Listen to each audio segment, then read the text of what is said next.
Hvað segirðu? Hækkurinn fyrir salinn. Þessi hérna. Fyrir fjölskyldu fyrir salinn og eftir þá þessi. Geggjað.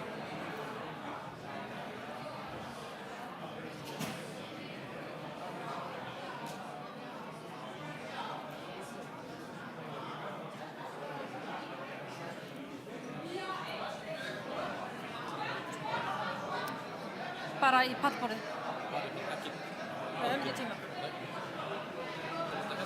Það bara, við bara vísum á í kaffi. Já, búið að kaffi.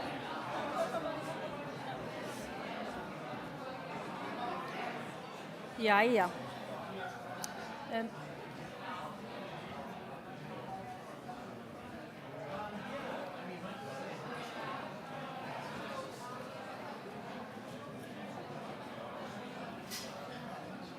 Það ekkert...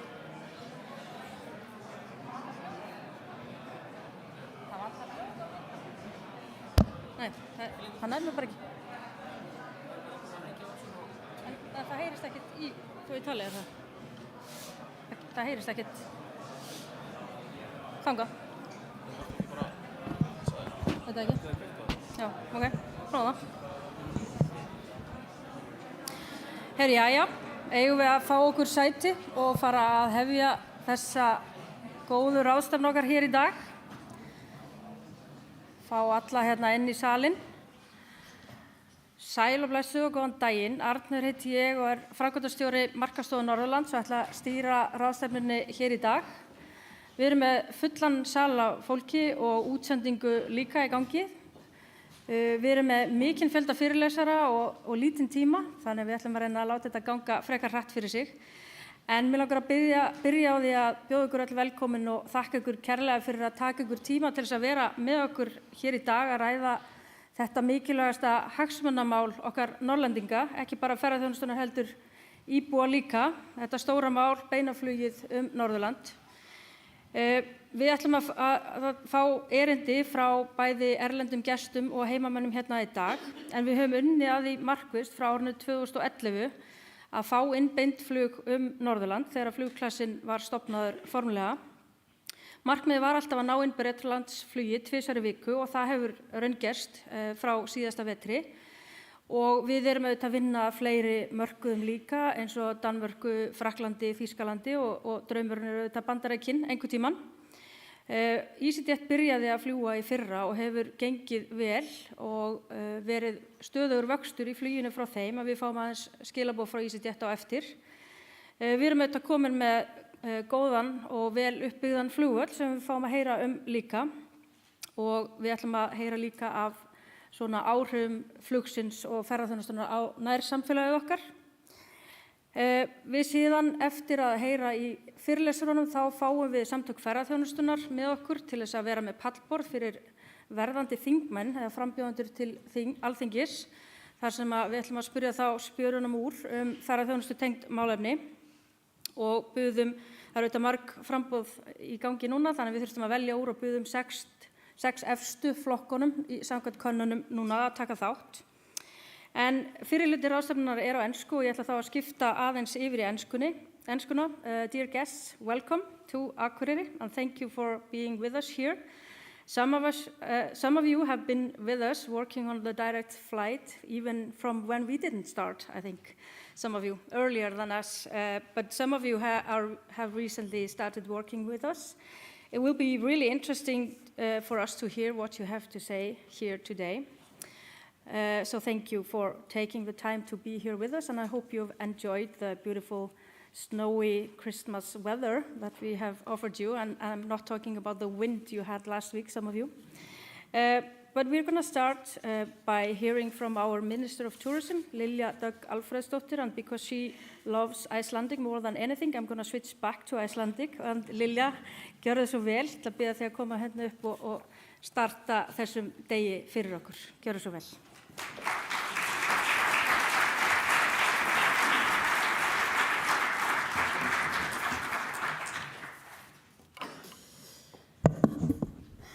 Kæru gestir, það mér sérstakur heiður að fá að ávarpa ykkur hér í höfuðstaði Norðurlandsins og sérstaklega vegna þess að það hefur gríðarlega mikið áunnist á undanförnum árum til þess að byggja upp ferðaþjónustu hér á Norðurlandi, hvort sem það sé Norðurlandi eystra eða vestra. Og eitt af því sem við höfum auðvitað verið gríðarlega ánægð með, það er þetta beina millilandaflug til Akureyrar á undanförnu og við sjáum það að það hefur haft verulega jákvæð áhrif á ferðaþjónustu á Norðurlandi og samfélagið hér. Og það auðvitað að gera það kleift að hér sé hægt að fjárfesta í heilsárs ferðaþjónustu. Og við létum gera efnahagsgreiningu á því hvernig þetta væri að koma hér út og það er skemmst frá því að segja að Flugþróunarsjóður hefur verið að setja svona 75 milljónir í markaðssetningu með auðvitað Markaðsstofu Norðurlands og flugklassanum og öðrum stuðningi hér og það kemur í ljós að áhrifin inn á þetta svæði er tæpur hálfur milljarður. Beina skatttekjur eru 80 milljónir og landsframleiðslan hún er að aukast 230 milljónir. Og þetta eru gríðarlega jákvæð tíðindi vegna þess að það þurfti að berjast fyrir þessum Flugþróunarsjóði. Hann kemur á árið 2015 og það þurfti ákveðna þolinmæði og þrautseigju að halda honum við og svo er hann að skila þessu. Og þetta eru bara gríðarlega jákvæð tíðindi og enn og aftur áminning það að hvað ferðaþjónustan er að skila miklu, ekki bara fyrir þennan landshluta, heldur fyrir allt landið. Ég verð að segja það, ég er stundum steinhissa þegar ákveðnir stjórnmálamenn eru að tala ferðaþjónustuna niður. Ég ætla bara að tala hérna bara mjög beinskeytt. Vegna þess að ferðaþjónusta, hún kemur með 34% gjaldeyristekjum. Þetta eru gríðarleg umskipti sem hafa átt sér stað í íslensku hagkerfi. Þegar ég var að alast upp, þá voru 90% af öllum gjaldeyristekjum í sjávarútvegi. En það sem búið að gerast á nokkrum árum, eða áratugum, að við erum komið 4 sterkar stoðir. Við erum auðvitað áfram í sjávarútveg, við erum að selja orku, við erum með ferðaþjónustu sem orðið stæðst og svo er það hátækni og skapandi greinar. Hvað gerir þetta? Þetta gerir þannig að gjaldeyrismarkaðurinn og krónan verður miklu stöðugri að því að allt í einu erum við farin að framleiða meiri gjaldeyri en við erum að nota. Og þetta er lykillinn að velsæld og hagsæld allra þjóða. Og ég vil bara tala svona við ykkur, þið sem eru í ferðaþjónustunni, þið eru búin að búa til þessi verðmæti og þið eru búin að ná í þau og hafi gert það í alveg gríðarlegum sóknarhug og hefur verið stolt af því. Ég held að sé ekki búið að gefa út þessa efnahagsgreiningu en ég get alveg sagt ykkur að ég fekk smá áhyggjur af því að það er svolítið mikið að gera fyrir okkur sem vorum að klára þingið og annars slíkt og það var sagt til mig, heyrðu, ég verð að fá samantektina af þessu. Heyrðu, ég hendi þessu bara í tjattið, ég fekk samantekt bara svona og það er svona mann í þessar tölur. Ég er rosalega stolt af þessu. Ég vildi bara segja ykkur að ef þið eru eitthvað að hafa áhyggjur af röddin á mér, það er ekki að því ég djammaði ómikið á degi íslenskrar tungu ef þið haldið það. Það er bara, maður er alltaf lamin áfram í þessari kosningabaráttu. En það sem ég vildi segja líka að samstarfið við Markaðsstofu Norðurlands og flugklassan 66N og samstarfið við sveitarstjórnarstigið á þessu svæði hefur verið algjörlega framúrskarandi. Og ég vil bara að þið klappið fyrir þessu fólki sem er og stendur í stafni fyrir ykkur. Gætu þið gert það?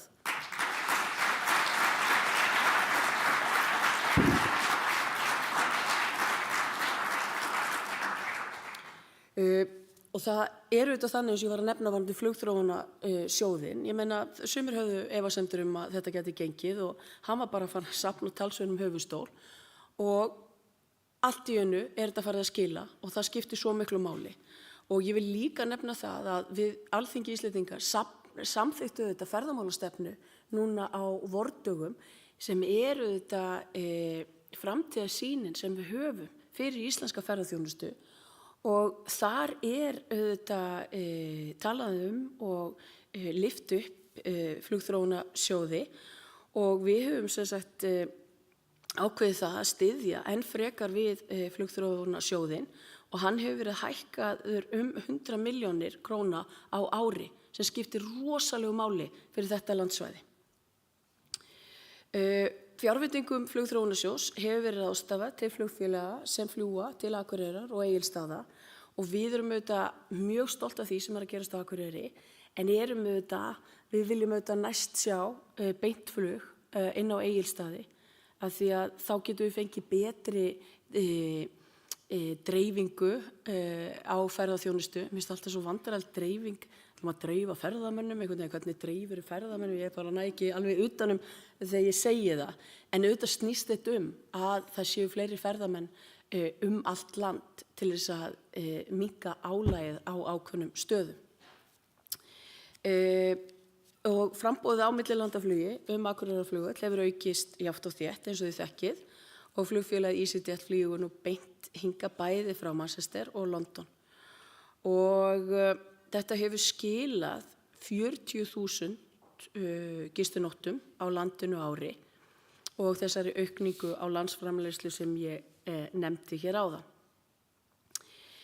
Og mér langar líka að nefna það að bæjaryfirvöld hafa auðvitað staðið sig gríðarlega vel í því með stjórnvöldum að Akureyrarflugvöllur að verða alvöru millilandaflugvöllur. Og ég pröfaði nú að fara að pröfaði að fljúga með EasyJet beint á London og ég held að gerist nánast hvergi í heiminum að þú ert 20 mínútur í gegn, svo ertu bara komin í flugvél. Og ég meina þetta eru gæði, þetta eru almanna gæði að þurfa ekki að eyða tímanum á einhverjum risaflugvöllum. Og ég held svolítið í framtíðinni að því að fólk hefur, tíminn svo dýrmætur og það getur bara verið gríðarlega fyrir marga að vera á þessum risaflugvöllum, mikil streita sem fylgir því. Þannig að ég held að sé líka hægt að markasetja það að þetta ekki einhver risaflugvöllur.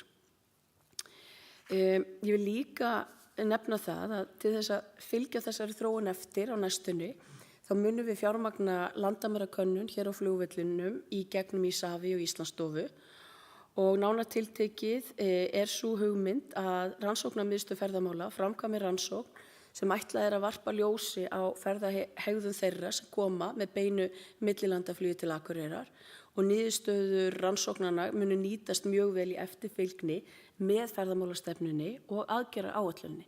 Og þannig erum við aftur að taka ferðamálastefnuna og við höfum lagt mikla áherslu á rannsóknir og nýsköpun og til þess að við áttum okkur á því hverjir að koma þá þurfum við þetta að skoða það og ég bara ítreka rannsóknir í ferðaþjónustu eru alveg jafn mikilvægar og rannsóknir í sjávarútvegi eða orku og það sem ferðaþjónustan verður að gera og við leggjum grunninn að því í ferðaþjónustu það að auka vægið vegna þess að ef við erum með góðar rannsóknir þá erum við að auka gæði ferðaþjónustu og líka þá getum við hugsað á hvaða markaði viljum við sækja fram, hvernig ferðamenn að koma hérna.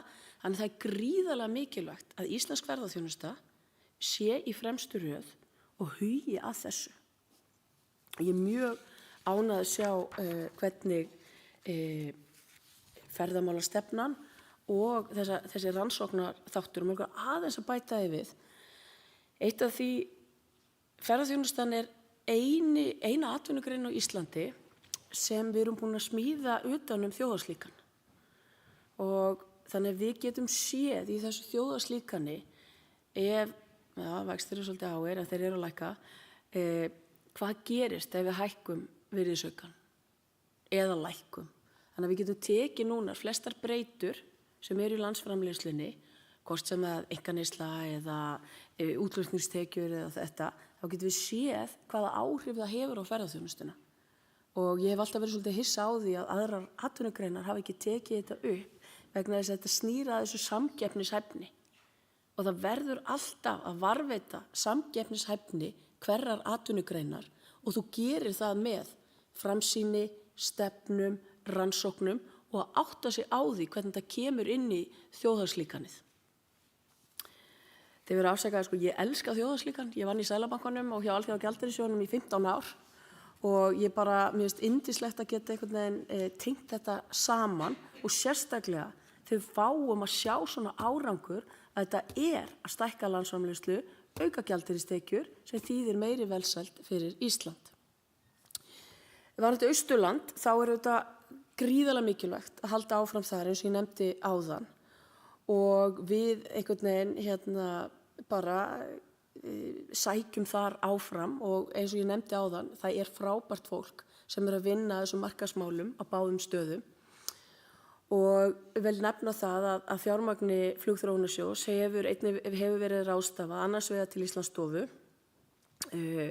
vegna samstarfsverkefnisins Nature Direct og til markaðsstofu Norðurlands og Austurbrúar sem munu bera ábyrgð á markaðssetningu flugs til þessara 2 áfangastaða og við vorum núna rétt í þessu að skrifa undir nýjan samning áframhaldandi stuðning Flugþróunarsjóðsins við markaðsstofu Norðurlands og við Austurbrú. Þannig að það þetta mjög gaman að geta klárað þetta og þannig að þetta sé tryggt næstu 2 árin og ég alveg sannfærð það að ferðaþjónustan á þessu sviði og ferðaþjónustu aðilar og afleidd störf munu njóta góðs af því. Ég vil nefna það að flugklassinn sem var stofnaður, eða ER66N sem var stofnaður árið 2011 í samstarfi við ferðaþjónustunar, ríkisins, sveitarfélaga og stoðstofnana undir umsjón Markaðsstofu Norðurlands. Það verkefni hefur verið fjármagnað af þessum aðilum með árlegum framlögum sem fóru að meðaldali 24 milljónir fyrstu árin og 33 milljónir. Þið verður bara að segja.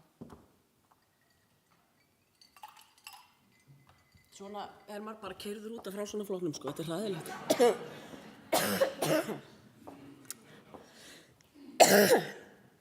Já. Þetta bara alveg svakalegt.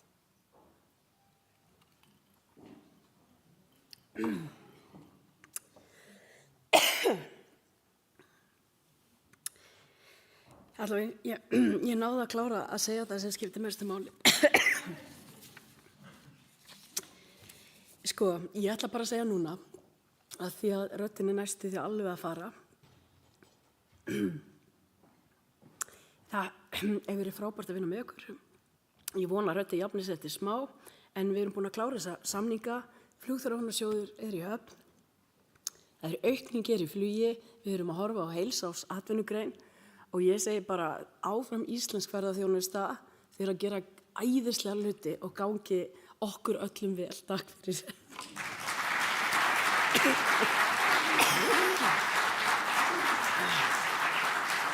Jesús. Kærar þakkir Lilja, ég sérstaklega þakklátt fyrir að röddin hvarf ekki áður þú tilkynntir 2 ára samninginu við okkur hér flugklæsan. Þannig að það var mikilvægt að heyra það hér. And we're going to switch back to English and we are going to start with our first presenter, Wietse Dijkstra, who is going to talk about competitiveness of North Iceland. He has been working with us for years now, I would say, from when Void Travel started flying to North Iceland and is continually helping us in getting more direct flights. So welcome, Wietse.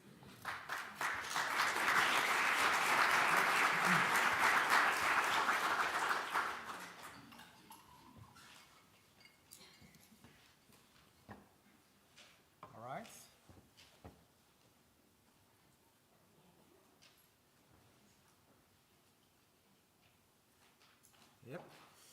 Hello, good afternoon, everybody. Thank you for the introduction. Thank you all for having me here. My name is Wietse Dijkstra, and I'm walking around, so to say, in the Arctic tourism industry for about 20 years now. Not just here in the north of Iceland, but also in the so-called substitute destinations in the high Arctic. So, for example, Finnish Lapland, northern Norway. And I'm invited here to to share some insights about the markets that we have, most specifically in Europe, but also about the destinations that we have, not just here in north of Iceland, but like I said, also the other countries. I call it the destination, but that's actually from the perspective of the traveler and from the perspective of the markets. But for you, actually, it's much more than that. It's your home. It's the place where you work. It's where you live. It's where you grow up your kids. It's where you travel. So it's actually a very fragile process. It's not just about organizing flights and organizing nice packages that the market wants. It's a very fragile thing we need to consider very well, I think. This is a picture that actually makes me smile almost every day because it's my screensaver. And it's on the top of, and perhaps many of you already know it, on the top of the Kverfjeld in Myrvatn. It's a simple thing. It's just a picture, but I think it says much more than that because this basically reflects the kind of experience we managed to organize here since a few years. It is part of a transfer-based soft adventurous package in Myrvatn where the people stay the whole week.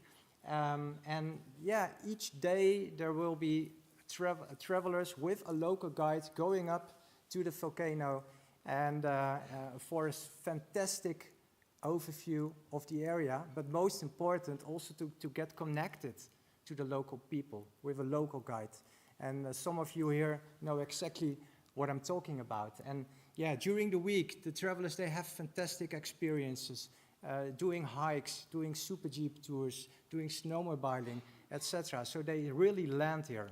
They really land here for a few days in the north of Iceland. And I think that's a unique thing that we managed to develop here, thanks to basically two things, I think. First of all, here, the route support and the fact that we have this modernized airport here that made us able to arrive here directly.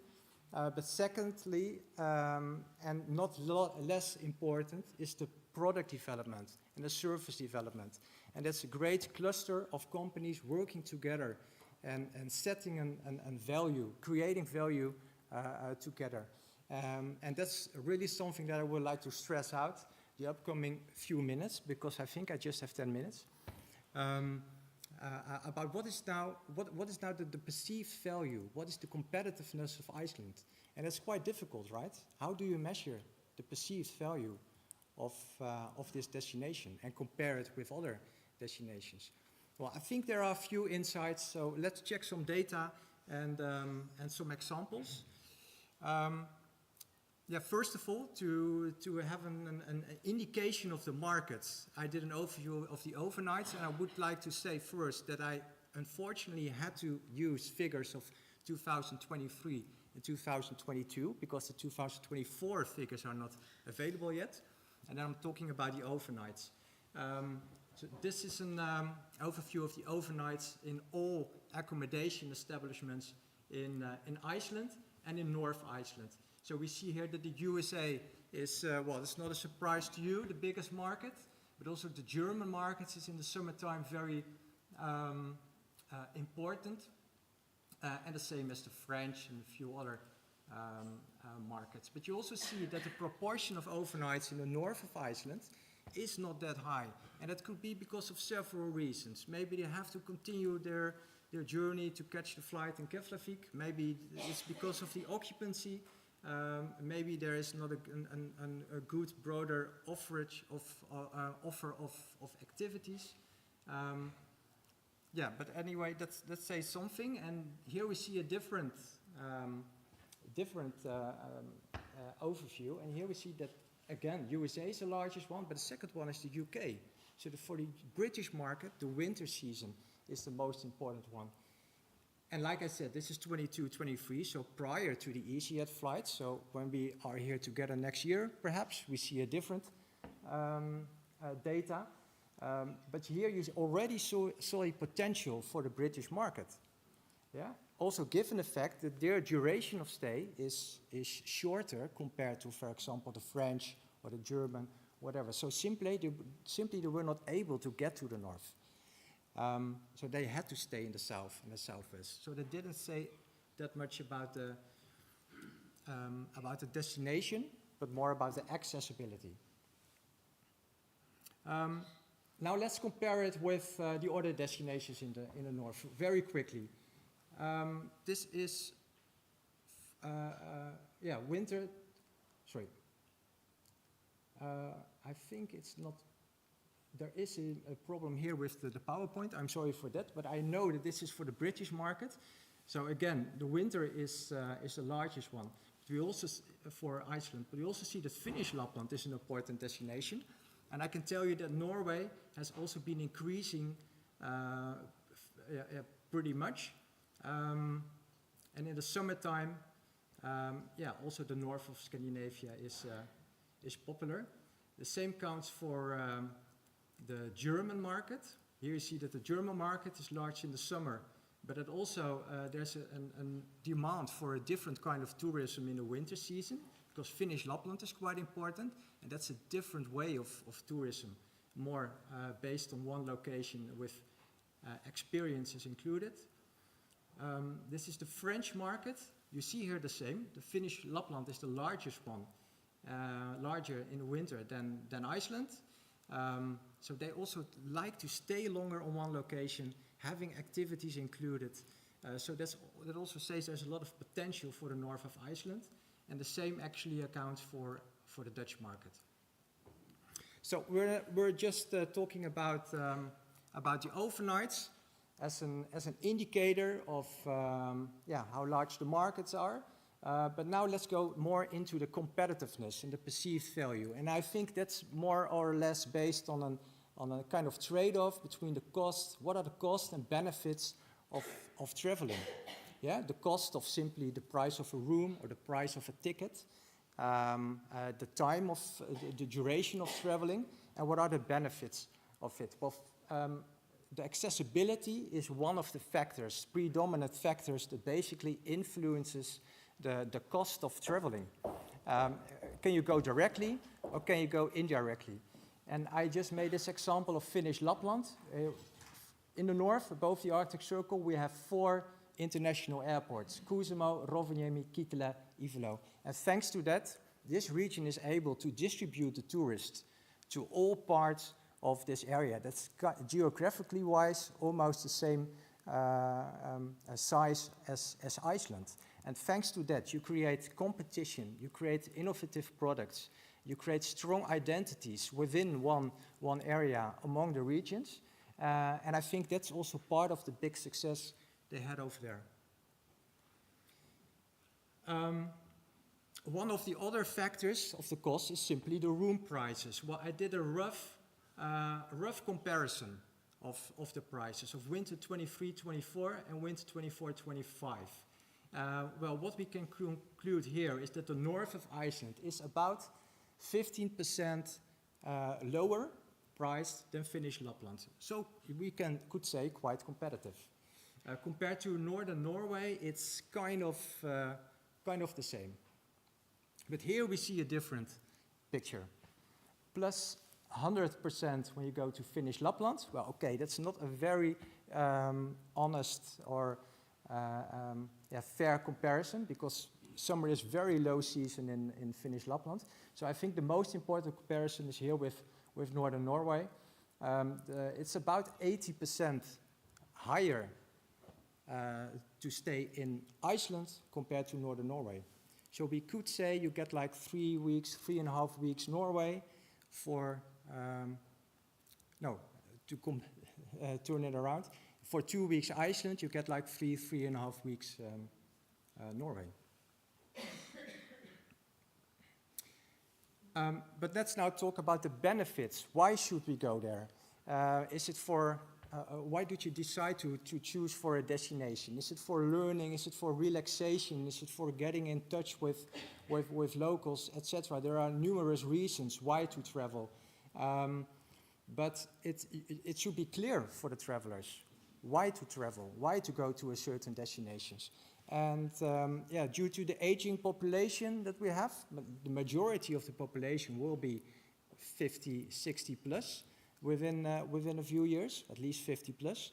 And they need the DMCs, they need the tour operators as a gatekeeper to the markets. So I just made this example of the company Saga Travel, who did, I think, a good step into the right direction in making clear to them what are the possibilities in the area.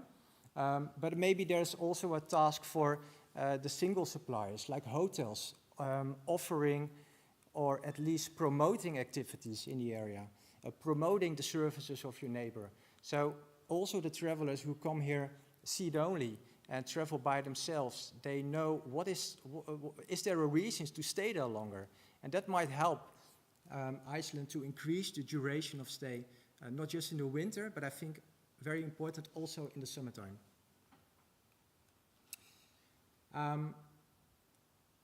Some examples from the north, because I think we see a trend here, especially in the wintertime.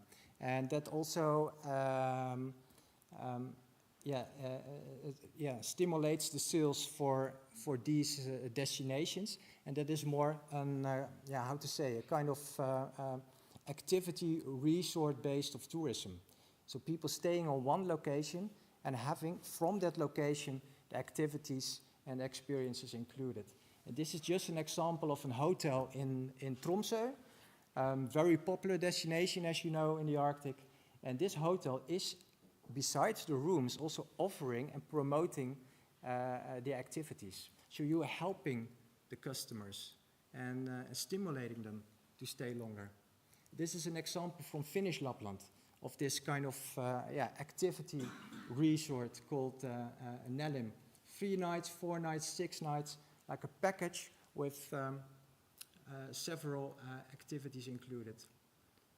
And this is a small place in the east of Finnish Lapland. I like this place a lot. They also have a very good connectivity with the travelers, a very good cooperation among the companies, and that helps them to keep the people longer on one location, not just in winter, but also in summertime. So what I actually wanted to stress out with all these cost and benefits trade-offs, that this whole discussion about route development and I think also product development is not just a regional concern, but it's actually a national concern. Yeah, thanks to a better distribution of tourists, you're able to increase the competitiveness of the destination Iceland among the other competitors, basically, that you have. And it will, like I said, it will increase the competition, it will increase the innovation, and it makes you more competitive in the Arctic tourism. So I see it as a national concern, the fact that there are flights coming in here directly. Also the south and the southwest will benefit from it, in my opinion. Secondly, I think a long-term strategy for not just more tourism, but especially also for better tourism would be very important. Not just for 1 year, but for the upcoming years, and to set a vision together. And like I said in the beginning, it's all about you, it's about the local voices, and set together a strategy how you can maybe create more clusters and increase the cooperation, increase the connectivity with the travelers in order to create more experiences together and increase the duration of stay. So that is actually my main story at the moment. I think authenticity, connectivity, and as most important, creativity is the fundament of a beautiful industry. Thank you very much.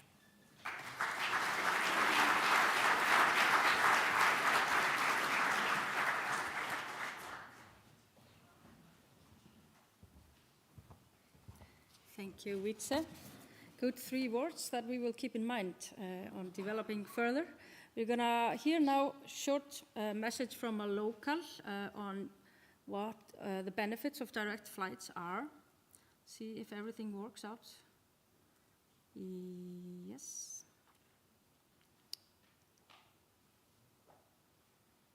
See. Beint millilandaflug inn á Akureyri eykur auðvitað aðgengi inn á svæðið okkar. Það styttra að koma til okkar og þess vegna skiptir máli. Það líka yfir vetrartímann auðvitað ekki alltaf fært landleiðina en það fært loftleiðina. En það hefur mikil áhrif.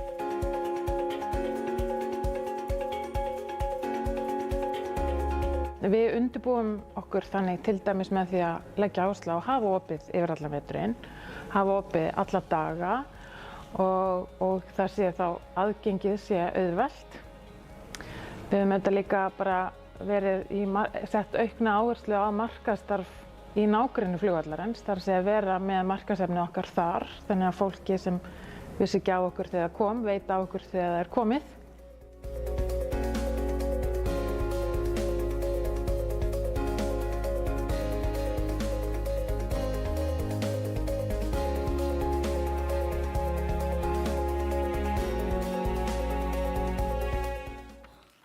Takk Freyja. This is a part of our Tourism Matters or Okkar Auðlind project, and you can see the full videos on our Facebook sites and websites. But next up we have Chris Hagan, one of our colleagues who is actually our UK representative for Visit North Iceland, working for the Nature Direct project, that is the cooperation between Isavia, Business Iceland or Íslandsstofa, Austurbrú and Visit North Iceland. So welcome, Chris.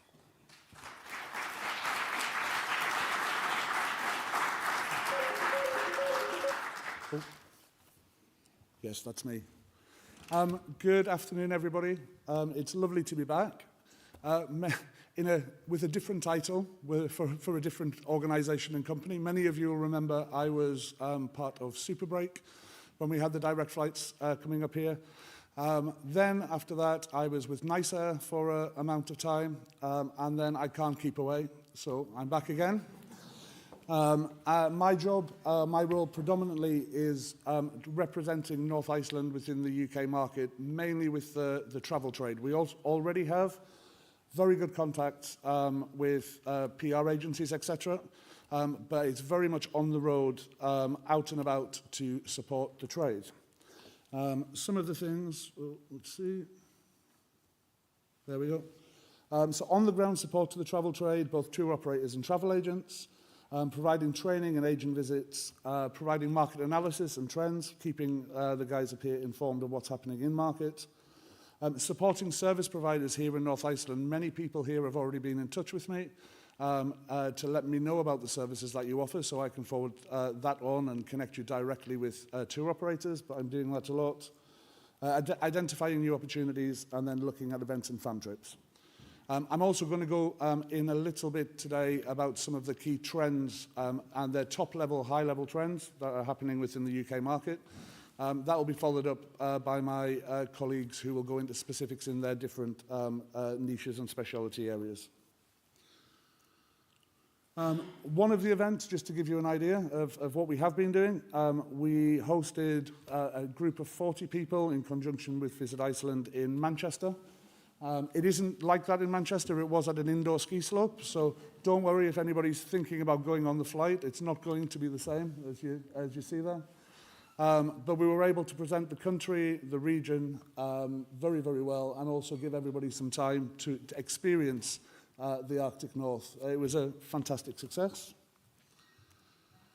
And then secondly, and they just went home on Saturday, we had 7 agents and tour operator reservation staff here in North Iceland, experiencing everything. Now, as you know, they arrived on Tuesday and they left on Saturday, so they experienced every possible weather that could be thrown at them. We went from 20 degrees on the way to Siglufjörður on Thursday to -7 on Friday with snowball fights. And everything in between. They experienced Lake Mývatn, Akureyri itself, the Troll Peninsula, Siglufjörður, And I also have to give a very special thanks to the guys at Visit Husavik, who I'm not sure how many hours notice you had to put it together, but you created a workshop, presentation, and everything, which was absolutely fantastic. All the agents, and I'm still in the WhatsApp group with them all. Since they've got back, they are going crazy, telling all the friends. They all want to book. 2 of them I know have booked their own personal holiday to come back. And they've all been promoting the destination highly on their social media channels, which is fantastic. I was delighted to be on board the inaugural flight, and the reason why I say that is because there were many people that were on the inaugural flight that we've then bumped into in bars and restaurants around. As somebody from Northern England myself, it is fantastic to hear the Northern accent, particularly when they're trying to pronounce place names or tell us where they've been on excursions during the day. But for that inaugural flight coming up, the majority of the passengers on board were British visitors coming up here, which I expected it for the inaugural to be the other way around. Manchester, and you'll notice that we talk about Manchester quite a lot. Manchester is very important because actually London is London. It's the capital city and there's air connectivity to pretty much everywhere. Manchester actually has a huge catchment area of travellers to travel north. It starts in the Midlands of the country and it goes all the way to the Scottish borders. It's the main international airport for a huge number of people. So whilst, of course, we and I continue to support the Gatwick service and we work with the operators, we're putting a lot of emphasis onto making sure that the Manchester service works, that there are bums on seats and that we get to continue it going forward. Okay, so some high-level UK travel trends. This information is a combination of ABTA, which is the Association of British Travel Agents, and also from YouGov to get a slightly different perspective. So based on the last 12 months, and this was done in June, based on anybody that had travelled on holiday, these were the holiday types from the UK that people took. So you can see that 48% took a beach holiday. That's pretty much across the board, as you will see. But 43% of people took a city break, and this is where we have to look at brand positioning as a destination. So within the EasyJet Holidays program, for example, Akureyri is marketed as a city break destination for 3 and for 4 nights. But it's also interesting that if you take countryside break, lakes and mountains, and adventure holiday, and add all of those together, and my maths isn't great, but I think that adds up to 52%. In addition to the city break opportunity, there's also a wider opportunity in order to be able to promote the more adventurous and longer, the longer duration tours. There's a lot of data on here.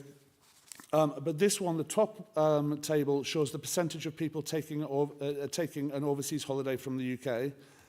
And that's dropped. Obviously, you can see the impact of the pandemic on both slides, but that has dropped from a peak of 64% of people taking a holiday.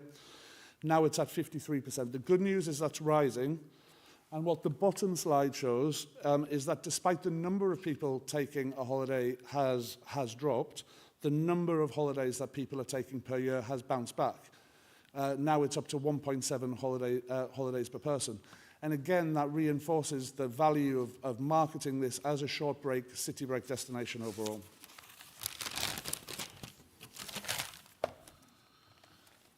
This slide is quite important because it shows the rise in budget-savvy travellers. Now, by budget-savvy, that doesn't necessarily mean that they're looking for cheap.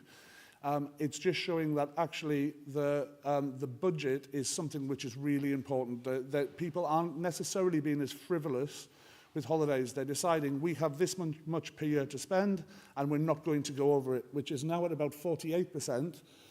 Compared to being down at about 40% going back into 20 and 21. And then the UK travellers' attitudes to travel. So it's really interesting, and I'll draw your attention to the bottom one. 79% of people agreed that you can only get to know a country by experiencing its culture. And that's something where here in the north, you do absolutely fantastic. You can immerse people here into the culture of Iceland much quicker, much easier than you can in more populous areas of the island. I didn't mention Reykjavik. It makes it a lot easier. But interestingly, 36% of people like to learn the basics of a language before visiting, so I wish everybody good luck with that.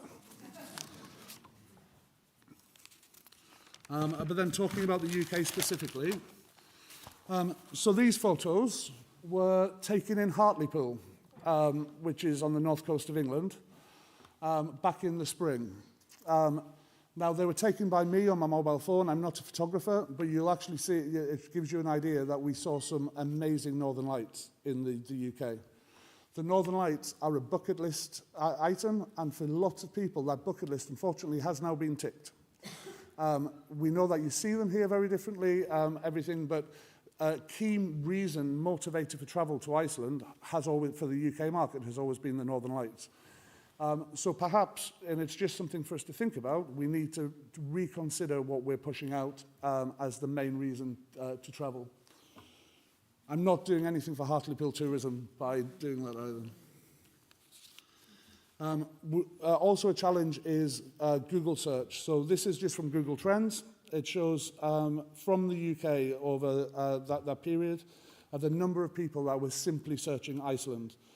Now, as you can see, the good news is that it's on an upward trajectory here at the end, and there are some spikes which are generally around volcanic eruptions. But as you will see, coming into 2024, we have seen a massive dip, and it got to pretty much the lowest point apart from when we were in the pandemic. So it does seem that less people are searching. And just to back up, and Vita and I hadn't discussed our presentations before, so I had no idea that he was going to mention Tromsø. Norway have seen the popularity of Iceland as a winter destination, and they want a piece of that cake, without any doubt. They're spending hundreds of thousands of pounds in the UK market in order to develop their winter offering. Tromsø in particular has been plastered everywhere. At the same time that EasyJet announced the Akureyri flight, they also announced Manchester to Tromsø on the same day. It was part of a wider route announcement. In addition, for the UK, Lapland, Finnish Lapland, Swedish Lapland has previously been seen as a Santa Claus destination. But we're actually seeing, because the low-cost airlines are flying there now, that season is lengthening out, and you're seeing a lot of adults going for those soft adventure type packages. And then on top of that, taking away from the Arctic, there are countless new routes that EasyJet in particular have launched from regional airports over the last 12 months to destinations that you previously couldn't reach, say, for example, Bristol or from Edinburgh or from Glasgow. So there is a lot of competition for the short break winter business. Cost of living is a global issue, but it's particularly important when a UK consumer is considering a destination. As a whole, as we know, Iceland will be viewed as a high cost destination when it comes to service, food and drink and entertainment. So whilst the hotel accommodation can be pretty much on par with other destinations, in fact, in some cases here in the winter lower, there is a perception that it's going to cost people a fortune once they're here in order to get as much out of the trip as possible. And during a cost of living crisis, this is just heightened. When I've been going and speaking to travel agents and tour operators, but mainly retail travel agents, this has been the number one objection or barrier to sale that they've had when they've been trying to sell Iceland. And then I tried to conduct a presentation without talking about elections because I know it's a bit of a sore subject up here. But we did have an election and we had a change of government in the UK. And as a result of that, as has been signalled in the budget, there are going to be higher taxes for many people in the UK, despite the fact that they maybe said that we weren't going to. And it's particularly going to impact business owners and people of higher net worth, which in a lot of cases is our target market here. However, the positive of that is that the minimum wage for the lowest earners is actually increasing quite significantly. So hopefully, what we lose from the top, we gain new customers from the bottom. But after all of that, so there's a little bit of doom and gloom, the hook. So despite knowing that there are challenges, we've got 4 flights a week to fill. 4 flights a week is a tiny proportion, but massively important it's a tiny proportion of the percentage of available flights into Iceland, but I would say it's probably the most important of all of the flights. We want to ensure that they're filled. So what can we do? In my opinion, the key thing is to target those who have already visited the capital region and show them something that they need to see. So Iceland, but more authentic. Iceland, but small and friendly. Iceland, but better value overall, and all of those things. And the product proposition that we have here is, and especially with some of the things that, some of the developments that have happened with some of the operators and DMCs, is getting to the point where it's positioned exactly right in order to be able to do that. So many people believe they have experienced Iceland, but they've barely scratched the surface. And it's my job and our job in the UK market to let people know, if you think you know Iceland, think again. Thank you.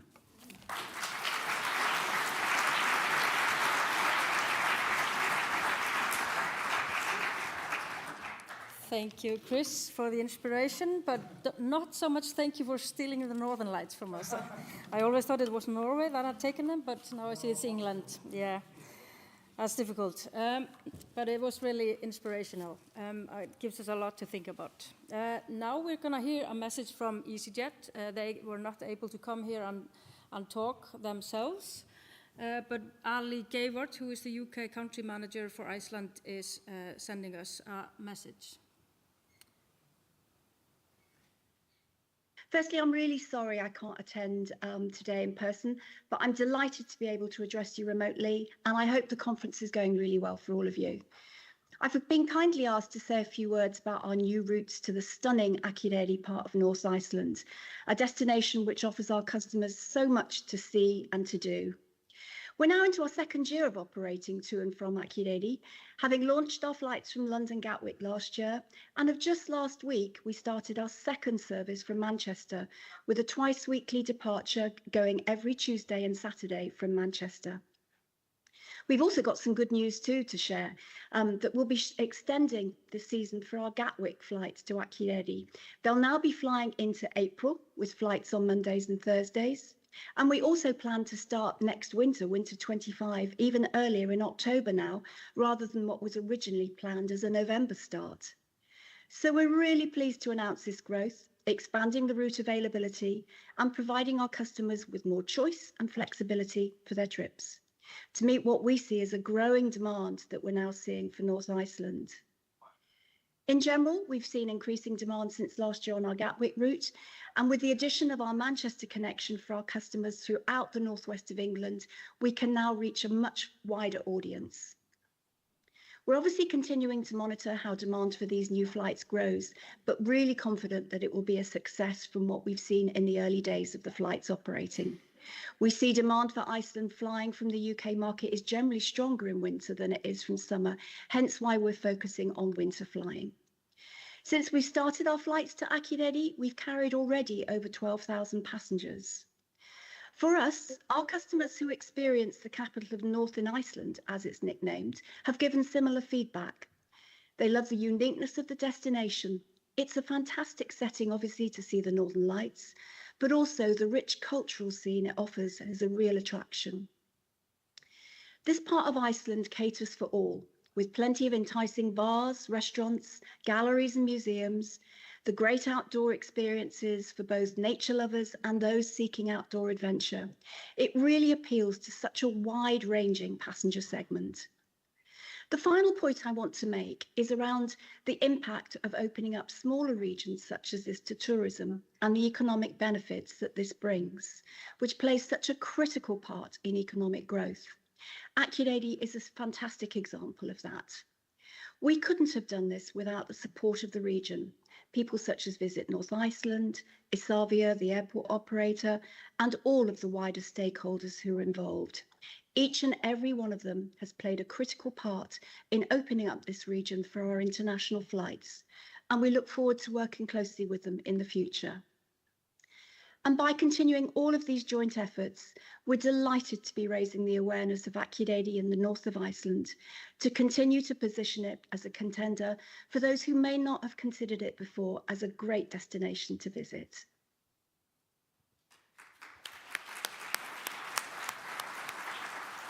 Firstly, I'm really So absolutely fantastic news, as you picked up, I hope, of addition to the season. So we're getting the shoulder season flights, which is of huge importance both for us to fly out in the winter breaks and also for the UK market to come here during school holidays. But now we're going to hear from Andrea Godfrey, Head of Regent Holidays, who've been working with us very strongly in selling North Iceland. So welcome, Andrea.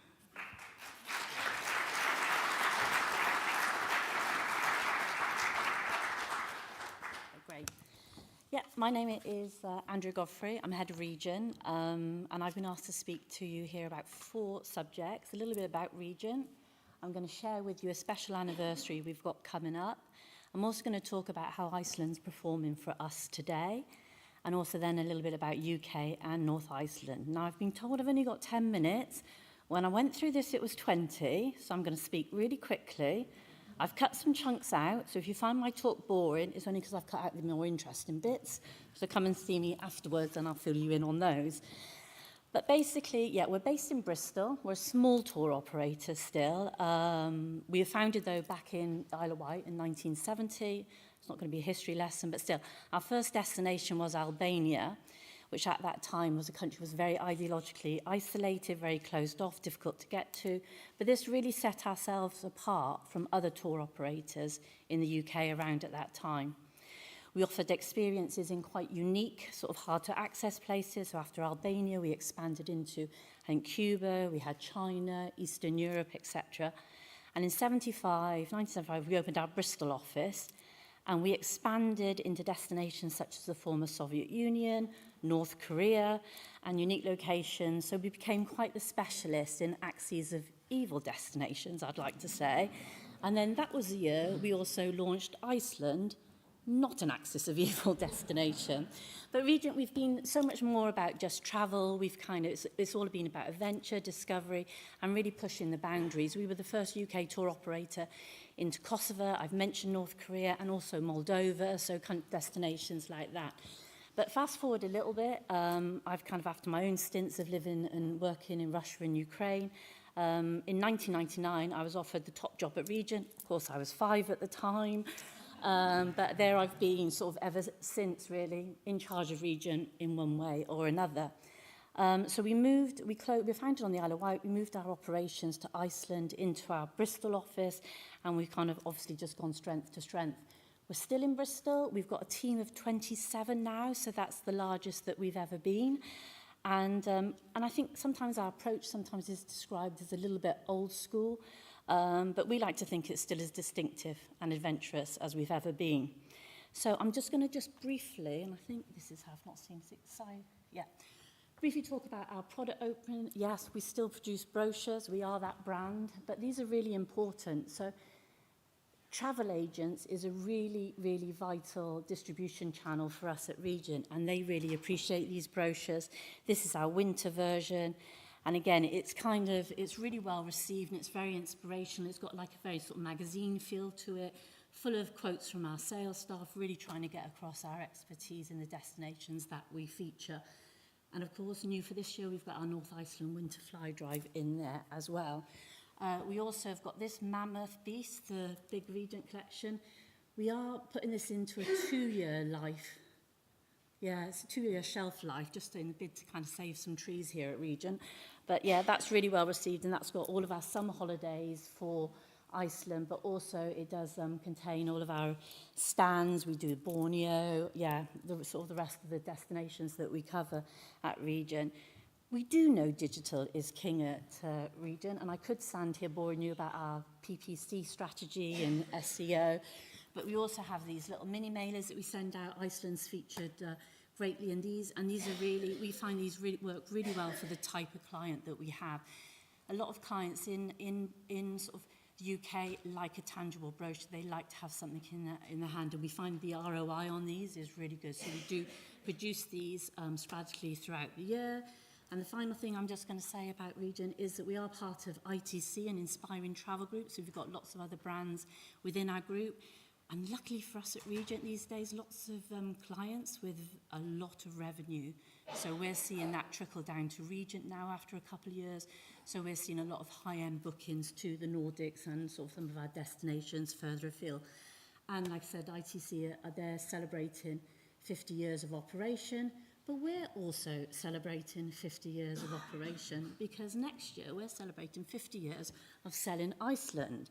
So we're really, really excited about that. So yeah, it was back in 1975 that we launched Iceland. And I wish the people involved in setting Iceland up for us have actually really sadly passed on now. But Noel, the director at the time, he wanted to offer like an alternative to Albania, which was only possible to travel in a group. And Albania at that time, it was quite difficult to get into. You couldn't wear flares, bearing in mind it was the 70s, and you couldn't have a beard or long hair. I mean, the men couldn't have a beard and long hair. So when you arrived to Albania, if you had any of those things, you would actually have your beard would be shaved off and you would have a haircut at the border, and then you were allowed in. So obviously Iceland didn't have any of those restrictions, we were pleased to note. There was no visas, no political kind of overtones, so it was really an ideal choice for our customers who wanted sort of like an individual holiday. And that was it. We soon built like a loyal kind of customer base, really. And many of our customers returned to Iceland for their annual summer holiday, which actually a trend that is not happening now. And equally, which is really important for us, the focus was on the short summer season break, and that is not how the UK market is today. So a lot of things have changed, obviously, since the 1970s. Of course, there were challenges around at this time, not in terms of maybe the volcanoes going off, but obviously there was the Cod War in early 76, which thank you very much to you guys. You wrapped it up quite quickly and allowed us then to salvage the season of that year. But actually it was really quite good because it put off a lot of other UK tour operators entering the market. So Regent Holidays, we gained really a significant sort of advantage early on and allowed to establish ourselves as market leaders. But anyway, I digress. But hopefully, yeah, we're really proud of the legacy of selling Iceland for 50 years, and we're going to plan some events and it'll all be out in the public. You know, like I said, we're hoping to bring a staff trip maybe on that early EasyJet flight. We'll bring our staff up to the north to celebrate. So what I wanted to say a little bit now is about how Iceland is today. So just a little bit of backdrop on this. Last year at Regent was our best year ever we had in terms of turnover and profitability. And for the first 6 months of this year, we're actually showing growth on that phenomenal year. So I am, you know, it's really pleasing. We're having an amazing sort of time at Regent. However, Iceland, from being our top destination for as long as I can remember, today's market for Iceland in the UK has become much more challenging. Just 6 months ago, we're really seeing these dramatic shifts. Norway is now outselling Iceland at a rate of 5 holidays for one. So for every 1 holiday to Iceland, 5 holidays to Norway are going out of the door. And Lapland, not in terms of numbers, but in terms of turnover and profitability, has actually pushed Iceland down into 3rd position, and we've never experienced that at the UK.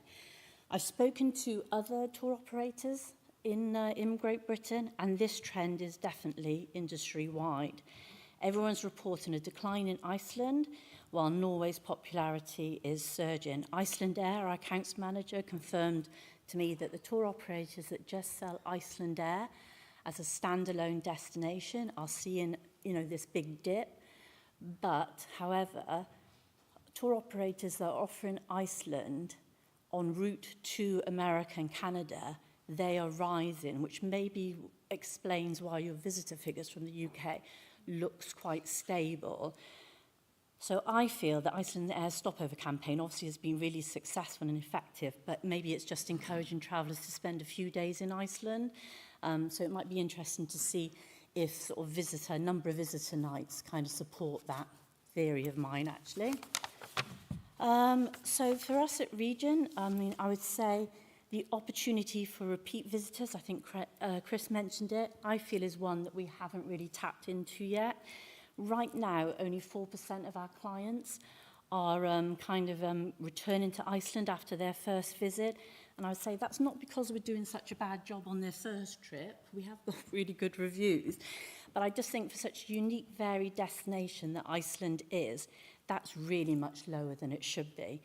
And I think there's a bit of a been there, done that sentiment around Iceland, where travellers check it off their list after one trip, which invariably for the UK market is quite a short 3-4 night trip during winter. So, and of course, if you don't target repeats, then you're marketing to an ever-decreasing client base. So that's really important to know. Everybody loves Iceland, of course. That's not the issue. We do hear a little bit of feedback about expense. I mean, these are some of just a few of our Trustpilot reviews where people have mentioned the expense, which is what Chris kind of alluded to as well.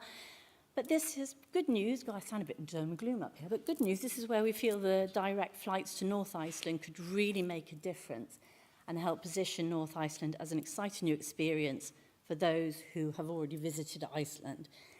I think with easier access to the north, travellers can discover a completely different side to Iceland. We've got, you know, with all the activities, you've got the northern lights, the geothermal spas, the cultural richness of Akureyri. I mean, you guys know what you have here. I don't know why I'm telling you. But I think it just hits slightly differently to the south, and I think that's a really good message to get across to the UK to get these repeat visitors back. And we really just want to show clients that Iceland has so much more to offer, an experience that can be different every time they visit. Another goal for us, I mean, we saw those figures as well from Vitsa about the summer market. I really want to get more UK clients here in the summer. That may be not what people want to hear, because I know the summer season is really kind of busy in Iceland. But for us, I think, you know, we should be having more UK visitors here during the summer, not just for that quick sort of 3-night winter break as well. So that's really important. And I'd like to just kind of end with, we've had some amazing press coverage. So thanks to our friends at Visit North Iceland that have really helped supported us on these trips. We are really pleased with this header. And that caused, that basically brought quite a lot of attention and allowed us to push the sort of the message out about the new direct flights from the UK to all of our social media channels and blogs, etc.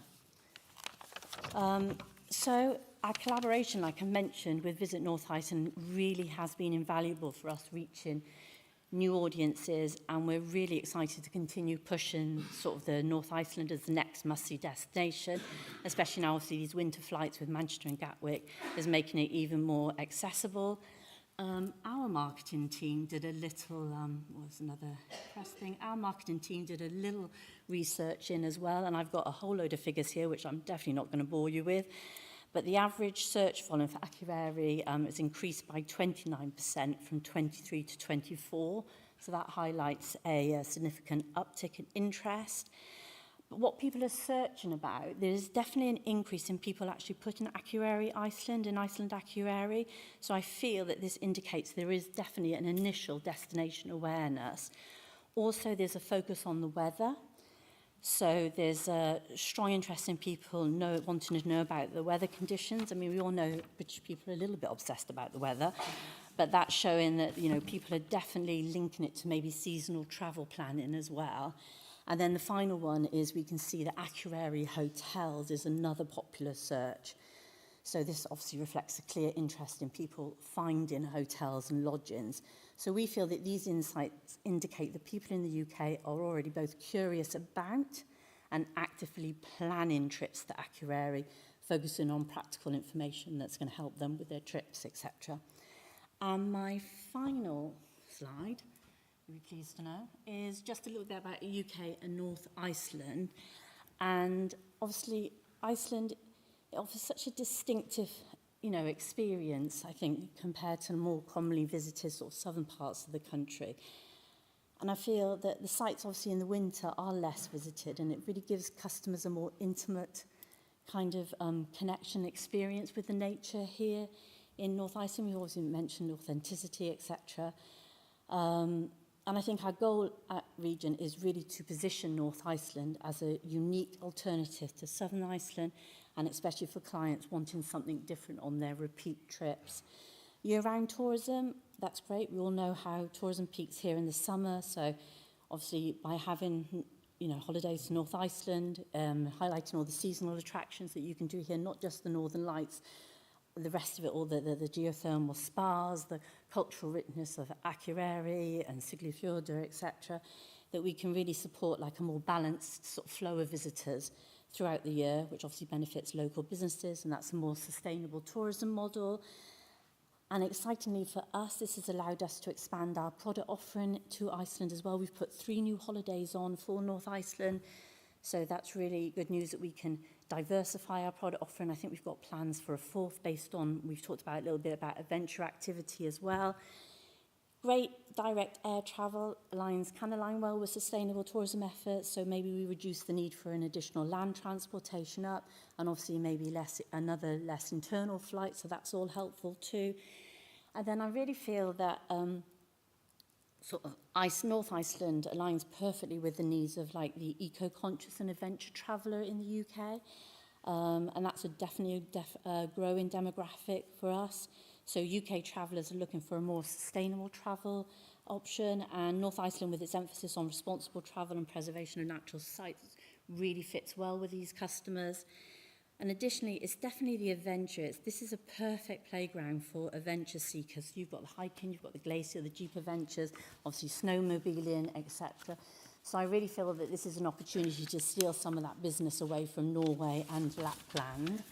And I think that's really about me. That's about it from me, actually. So thank you.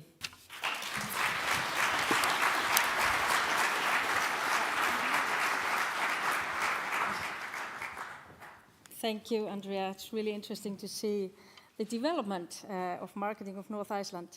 So next up, we have our friend also from the UK, Clive Stacey, Managing Director at Discover the World. He's been working endlessly with us, working on the direct flight, so let's hear what he has to say.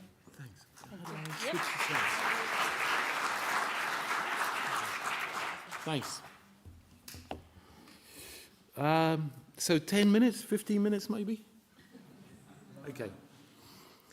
Good afternoon, everyone. It's really good to be back in North Iceland. We used to have a house down the road in Ardadalur for about 10 years, so I got to know and love the place. And yesterday I got a chance to go and see some of my old neighbours and really get to embrace the countryside again. It's really part of me and part of my heart, like the traffic lights here. But I just wanted to start by giving a brief background on the company. We started in 1984, so about 10 years after you guys started. Big congratulations on your 50th, but we're a mere 40. But it's basically a company that was built out of a passion, and I used to know your lovely managing director Noel, who founded the company, and it's something that I worked in a number of companies before we started Arctic Experience, which was the name of our first company, which then later turned out to be Discover the World. We started Discover the World about 5 years later and ran the two side by side, and then put them both under the same banner. Discover the World today is one of the UK's largest independent travel specialists. We have around 100 employees, and at present we focus on some 20 countries and regions around the globe. But Iceland has always been, and I think always will be, our largest and most important destination. Operationally, we are split into 2 divisions: Discover the World Holidays and Discover the World Education. And today I've been asked to talk about the education side of our business, which handles school groups.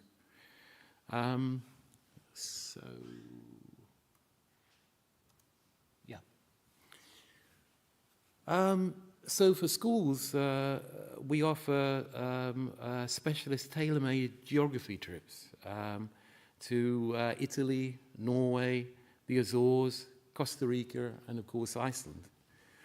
We are in fact the largest school travel operator in the world in volume of students we send to Iceland, and this year we will bring over 11,000 kids to your wonderful country. The majority of these have traditionally come from the UK, but increasingly we have been successful in generating business from English-speaking schools around the world, including such places as China, the US, New Zealand, Dubai, and many more. It's going to be a big part of future plans, and we're going to expand this part of the operation quite a bit, we hope. Discover the World Education team is around 40 individuals and made up of former teachers and travel industry professionals, many of which have expert knowledge on your country and its geography and geology. The vast majority of our Iceland groups visit for four to 5 days and presently focus mainly on southwest Iceland. One of the most common misconceptions about school trips are they're just the same as any other group trip and any other adult group, with a few tweaks maybe to cater for the younger age participants. The reality is quite a bit different.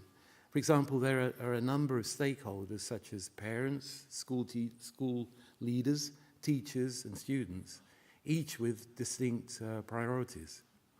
There can also be local government department involvement and specific protocol requirements, as well as very detailed health and safety regulations to take into account. Most schools also prioritize the financial protection which comes with booking through a licensed UK tour operator, meaning that the entire process is underwritten by UK package tour regulations from the point they book to the moment they return home. This is especially the case after COVID. The process starts with the group leader having a detailed conversation with a member of our team who has been trained specifically to make sure that the school gets exactly what they're looking for. This means the itinerary has to showcase not only what the school wants to see and experience in order to complement their curriculum and classroom requirements, but it also well balanced and most importantly super enjoyable for the kids and as hassle-free as possible for the long-suffering teachers that are coming with them. We may also be asked to travel to the schools and make presentations to the parents and sometimes the kids as well. Once all is agreed, we construct a day-by-day itinerary and provide a quotation, which they then, which may then lead to modifications if, for example, the budget dictates. Then once all is agreed, we ask for a small deposit to secure the bookings. And it's not uncommon that this whole process is finalized more than a year before the groups actually arrive in Iceland. Each year we have well over 300 school groups exploring Iceland, and each one is unique in itself and completely different, well, not completely different, but subtly different to others.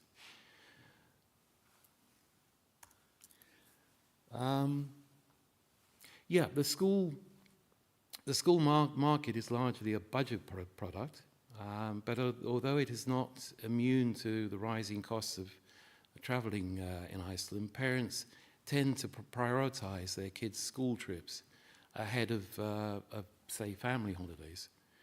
That said, there's evidence that some schools are presently finding the costs in Iceland a little bit too high, and switching to destinations such as the Azores and Norway.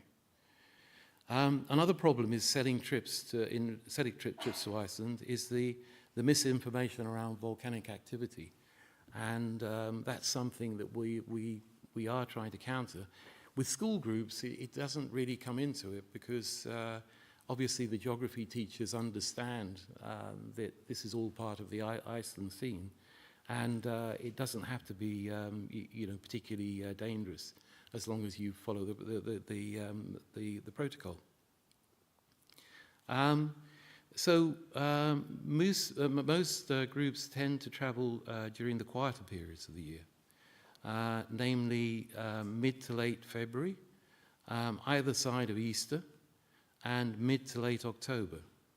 So the news about EasyJet is really good. That's going to mean that basically all of these dates it's possible to feature North Iceland. As I mentioned earlier, many of these schools incorporate a visit to Iceland within their geography curriculum and often arrange a visit every other year. Such trips have proven results, and typically pupils which have been inspired by Iceland unsurprisingly do much better than those which are offered just traditional classroom teaching.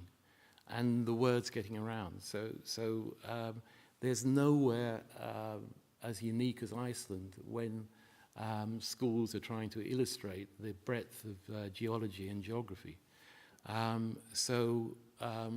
Although there are a few which are switching to other destinations, it is still, by far and away more popular than any other destination that we offer.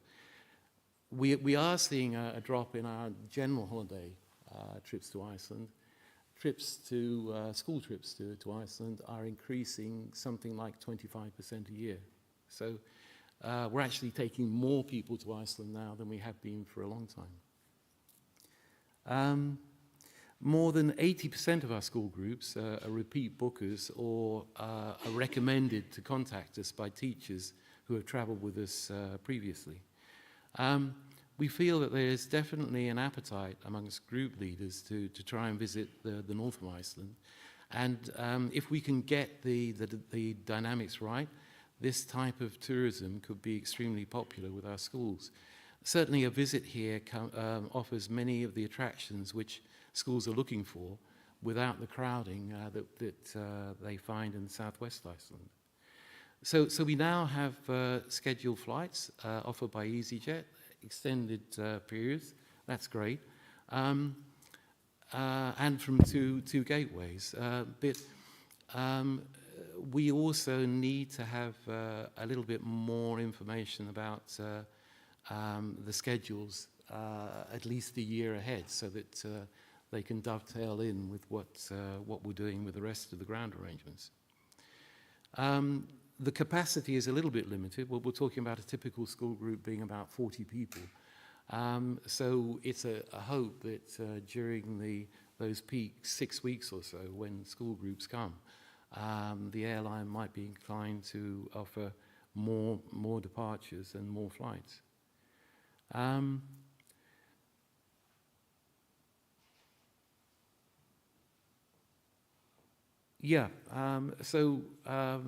I think that's, I'm just trying to cut back a little bit here, so I think we'll move on to the next one. We are really open to work with anyone in North Iceland who is genuinely interested in investing in the market. I can tell you it's really rewarding and engaging to work with school kids, and they really are wild about Iceland. It's something like about 98% of our school trips, people come back and are completely satisfied. I think that one of the things is that we need to understand the continuing requirements of schools. North Iceland doesn't have the breadth and the different options that South and Southwest Iceland does, but it has other things which we can bring to the market, which could be unique to North Iceland, and that's what I've been hearing about while I've been here, and Chris has pointed out some really interesting points which we can perhaps find to work with. So anyway, I'm actually one slide out of sync, getting a bit confused. So that's my contact details at the top there in the corner. If anyone wants to contact me, if you operate trips to, if you're in the tourist business, we'd love to hear from you, either from a school's perspective or a general holiday perspective. And if there's any questions, I'd be happy to answer them, either now or outside afterwards. Okay, thanks very much.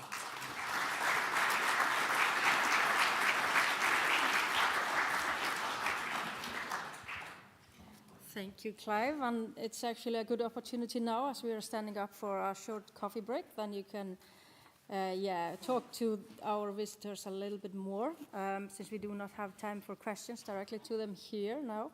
But we're going to stop for 10 minutes, and so we are calling you back in 10 minutes, and please be precise. Thank you.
Já, þá ætlum ég að biðja ykkur að fá ykkur sæti. Við ætlum að fara að hefja leika aftur og taka núna seinni hlutan af erindunum. Þá ætlum við að færa okkur aftur yfir í íslenskuna og fá hérna 3 innlegg áður en við förum yfir í pallborð. En ég ætla að byrja á öðru örstuttu vídeói meðan við fáum okkur sæti að heyra hvernig flugið hefur gagnast heimamönnum. Beint millilandaflug skila ferðamanninum betur til okkar. Við fáum mjög lítinn hluta norður af þeim ferðamönnum sem koma suður, allt og lítið hluta. En hérna fáum við ferðamenn bara beint inn á svæðið og því mun meiri líkur að þeir nýti sér þá þjónustu sem hér er í boði.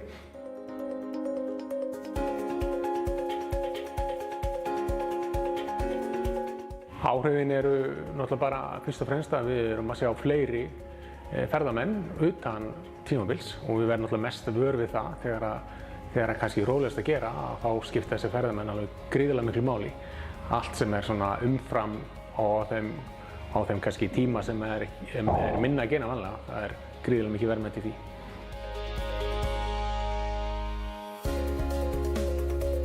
Ég tel að þessi stórtækifæri í vetrarferðaþjónustu upplifa landið á allt annan hátt heldur en yfir sumarið. Og þá er Norðurlandi náttúrulega bara kjörstaður til þess að upplifa alvöru vetur og upplifa landið svolítið öðruvísi heldur en yfir sumarið.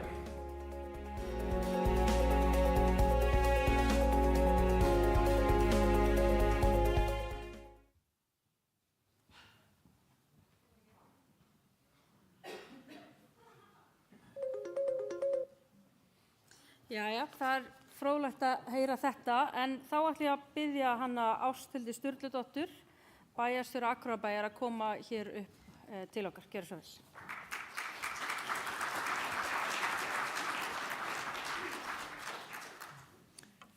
Kæru gestir, velkomnir til Akureyrar, ef að einhverjir eru hér sem ég sýnist nú, það eru nú nokkri gestir hérna inni. Millilandaflug til og frá Akureyri er ekki aðeins flutningsleið. Heldur er flugið líka tákn aukin samskipti, bættar tengingar, framfarir og vaxandi möguleika fyrir Norðurland. Hvers vegna skiptir það máli? Jú, í fyrsta lagi eru það efnahagslegu áhrifin. Millilandaflug frá Akureyri er geysilega mikilvægt fyrir efnahagslífið á Norðurlandi. Árið 2023 voru að ég held tæplega 200 millilandaflug Akureyrarflugvöll á tímabilinu janúar til nóvember. Bein tenging við erlenda markaði styrkir atvinnulíf og ekki síst ferðaþjónustu hér á Norðurlandi. Þegar ferðamenn koma beint til Akureyrar í stað þess að lenda í Keflavík og ferðast þaðan norður, eykst staðbundin nýting á þjónustu eins og hótelum, veitingastöðum, verslun og afþreyingu. Þetta skapar störf, bæði beint í flugiðnaðinum og óbeint í öðrum tengdum greinum. Ímyndið ykkur hvaða áhrif það hefur þegar fleiri ferðamenn kjósa Akureyri sem fyrsta áfangastað á Íslandi. Þetta er tækifæri til að efla efnahagslíf á svæðinu og styðja við fjölbreyttari atvinnuuppbyggingu. Beint flug mun ekki aðeins draga að fleiri ferðamenn, heldur einnig efla viðskipti, fjárfestingar og nýsköpun. Þannig verður komið á beinum tengingum fyrirtækja á Akureyri við helstu markaðssvæði heims sem er gríðarlega mikilvægt. Í öðru lagi eflir millilandaflugið ferðaþjónustuna á heilsársgrundvelli. En Norðurland er, eins og öllum er kunnugt, mikil náttúruparadís með gríðarlegt aðdráttarafl allt árið kring. Og þótt Akureyri sjálf sé einstaklega fallegur bær sem býður alla daga upp á fjölbreytta afþreyingu, þá sækja ferðamenn einnig í náttúrufegurðina í Mývatnssveit og stórbrotið landslag og náttúruperlur á borð við Dettifoss og Goðafoss. Með beinu millilandaflugi verða ferðaþjónar ekki eins háðir árstíðum sem er lykilatriði fyrir sjálfbæra ferðaþjónustu. Það gerir þeim kleift að skipuleggja sig betur og bjóða upp á gæði og stöðuleika sem dregur að bæði nýja gesti og þá sem vilja koma aftur. Staðreyndin er sú að ef við höldum vel á spöðunum, þá getur Akureyri mjög auðveldlega orðið svæðismiðstöð eða regional hub fyrir dreifingu ferðamanna allt land og miðstöð fyrir þjónustu við ferðafólk. Í þriðja lagi eykur millilandaflug lífsgæði íbúa á Norður- og Austurlandi. Að þurfa ekki að keyra til Keflavíkur til að fljúga út fyrir landsteinana sparar bæði tíma og peninga og við höfum rannsókn sem sýnir að mikill meirihluti aðspurðra telur millilandaflug Akureyrarflugvöll hafa aukið lífsgæði sín. Þetta er stórt hagsmunamál fyrir fólk sem vill nýta flugtengingar á einfaldan, þægilegri og hagkvæmari hátt.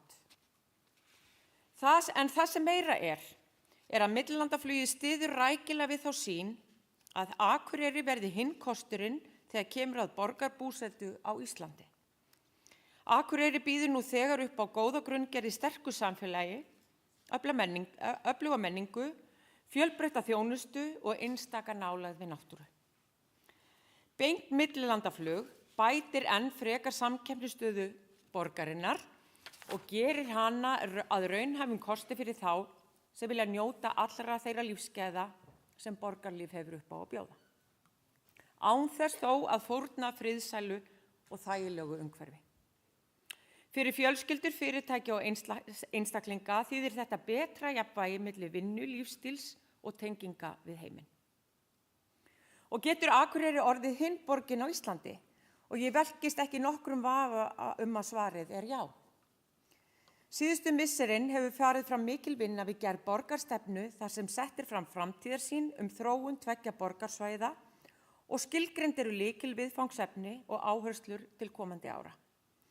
Þar kemur skýrt fram að millilandaflugið er einn af þeim þáttum sem styrkja Akureyri sem hina borgina á Íslandi. Akureyri er þegar miðstöð Norðurlands fyrir menningu, menntun og atvinnulíf. Með beinu flugi verður borgin einnig alþjóðlegur tengipunktur. Þetta styrkir ekki aðeins svæðisbundna ímynd og stöðu Akureyrar, heldur einnig samkeppnishæfni Íslands í heild og auðvitað landshlutans í heild. Frá upphafi hefur millilandaflugi þróast með vaxandi fjölda flugfélaga og áfangastaða og möguleikarnir eru langt frá því að vera fullnýttir. Árið 2023 var úrval áfangastaða sem hægt var að heimsækja með beinu flugi frá Akureyrarflugvelli meira en nokkru sinni fyrr með 6 áfangastöðum. Með aukinni áherslu á Norðurland sem alþjóðlegan áfangastað eru forsendur fyrir frekari uppbyggingu sem gæti enn frekar styrkt samfélag og atvinnulíf á svæðinu. Þetta eru tækifæri sem við eigum og verðum að nýta. Að lokum vil ég ítreka að millilandaflugið er ekki aðeins mikilvægt fyrir Akureyri eða Norðurland, heldur fyrir allt Ísland. Því við verðum að hafa fleiri en eina alvöru fluggátt inn í landið. Þetta er verkefni sem sameinar okkur, þjónar öllum og við eigum öll að brenna fyrir því. Takk fyrir.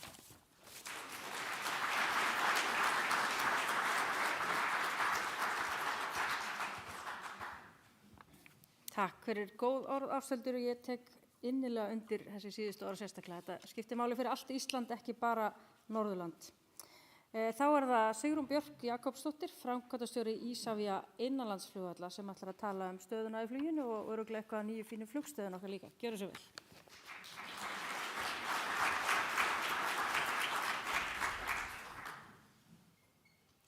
Ágætu gestir, takk fyrir boðinga í dag.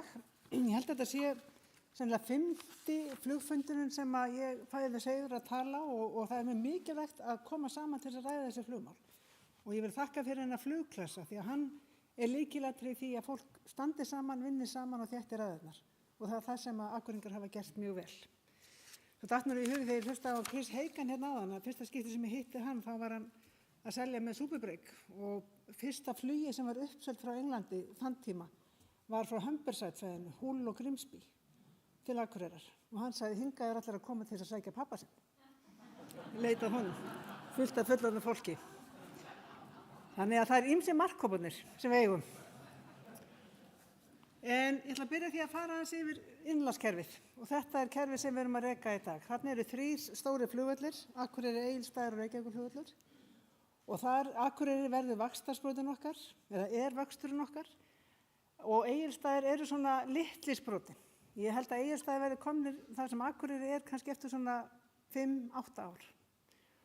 Og þeir eru að vinna harkalega og bara vel að því. Á Reykjavíkurflugvelli er einfallega bara varnarbarátta. Þar erum við bara í vörn á hverjum einasta degi. Og það er kannski allt önnur staða heldur en við erum með út á landi að vinna með sveitarfélögunum hér. En þetta verkefni sem bæði ráðherra og bæjarstjóri hafa minnst á varðandi það að kynna nýja gáttir til landsins, það felur í sér að við myndum draga línu þvert frá Gjögri og að Suðurströndinni, bara þvert yfir gegnum Hofsjökul.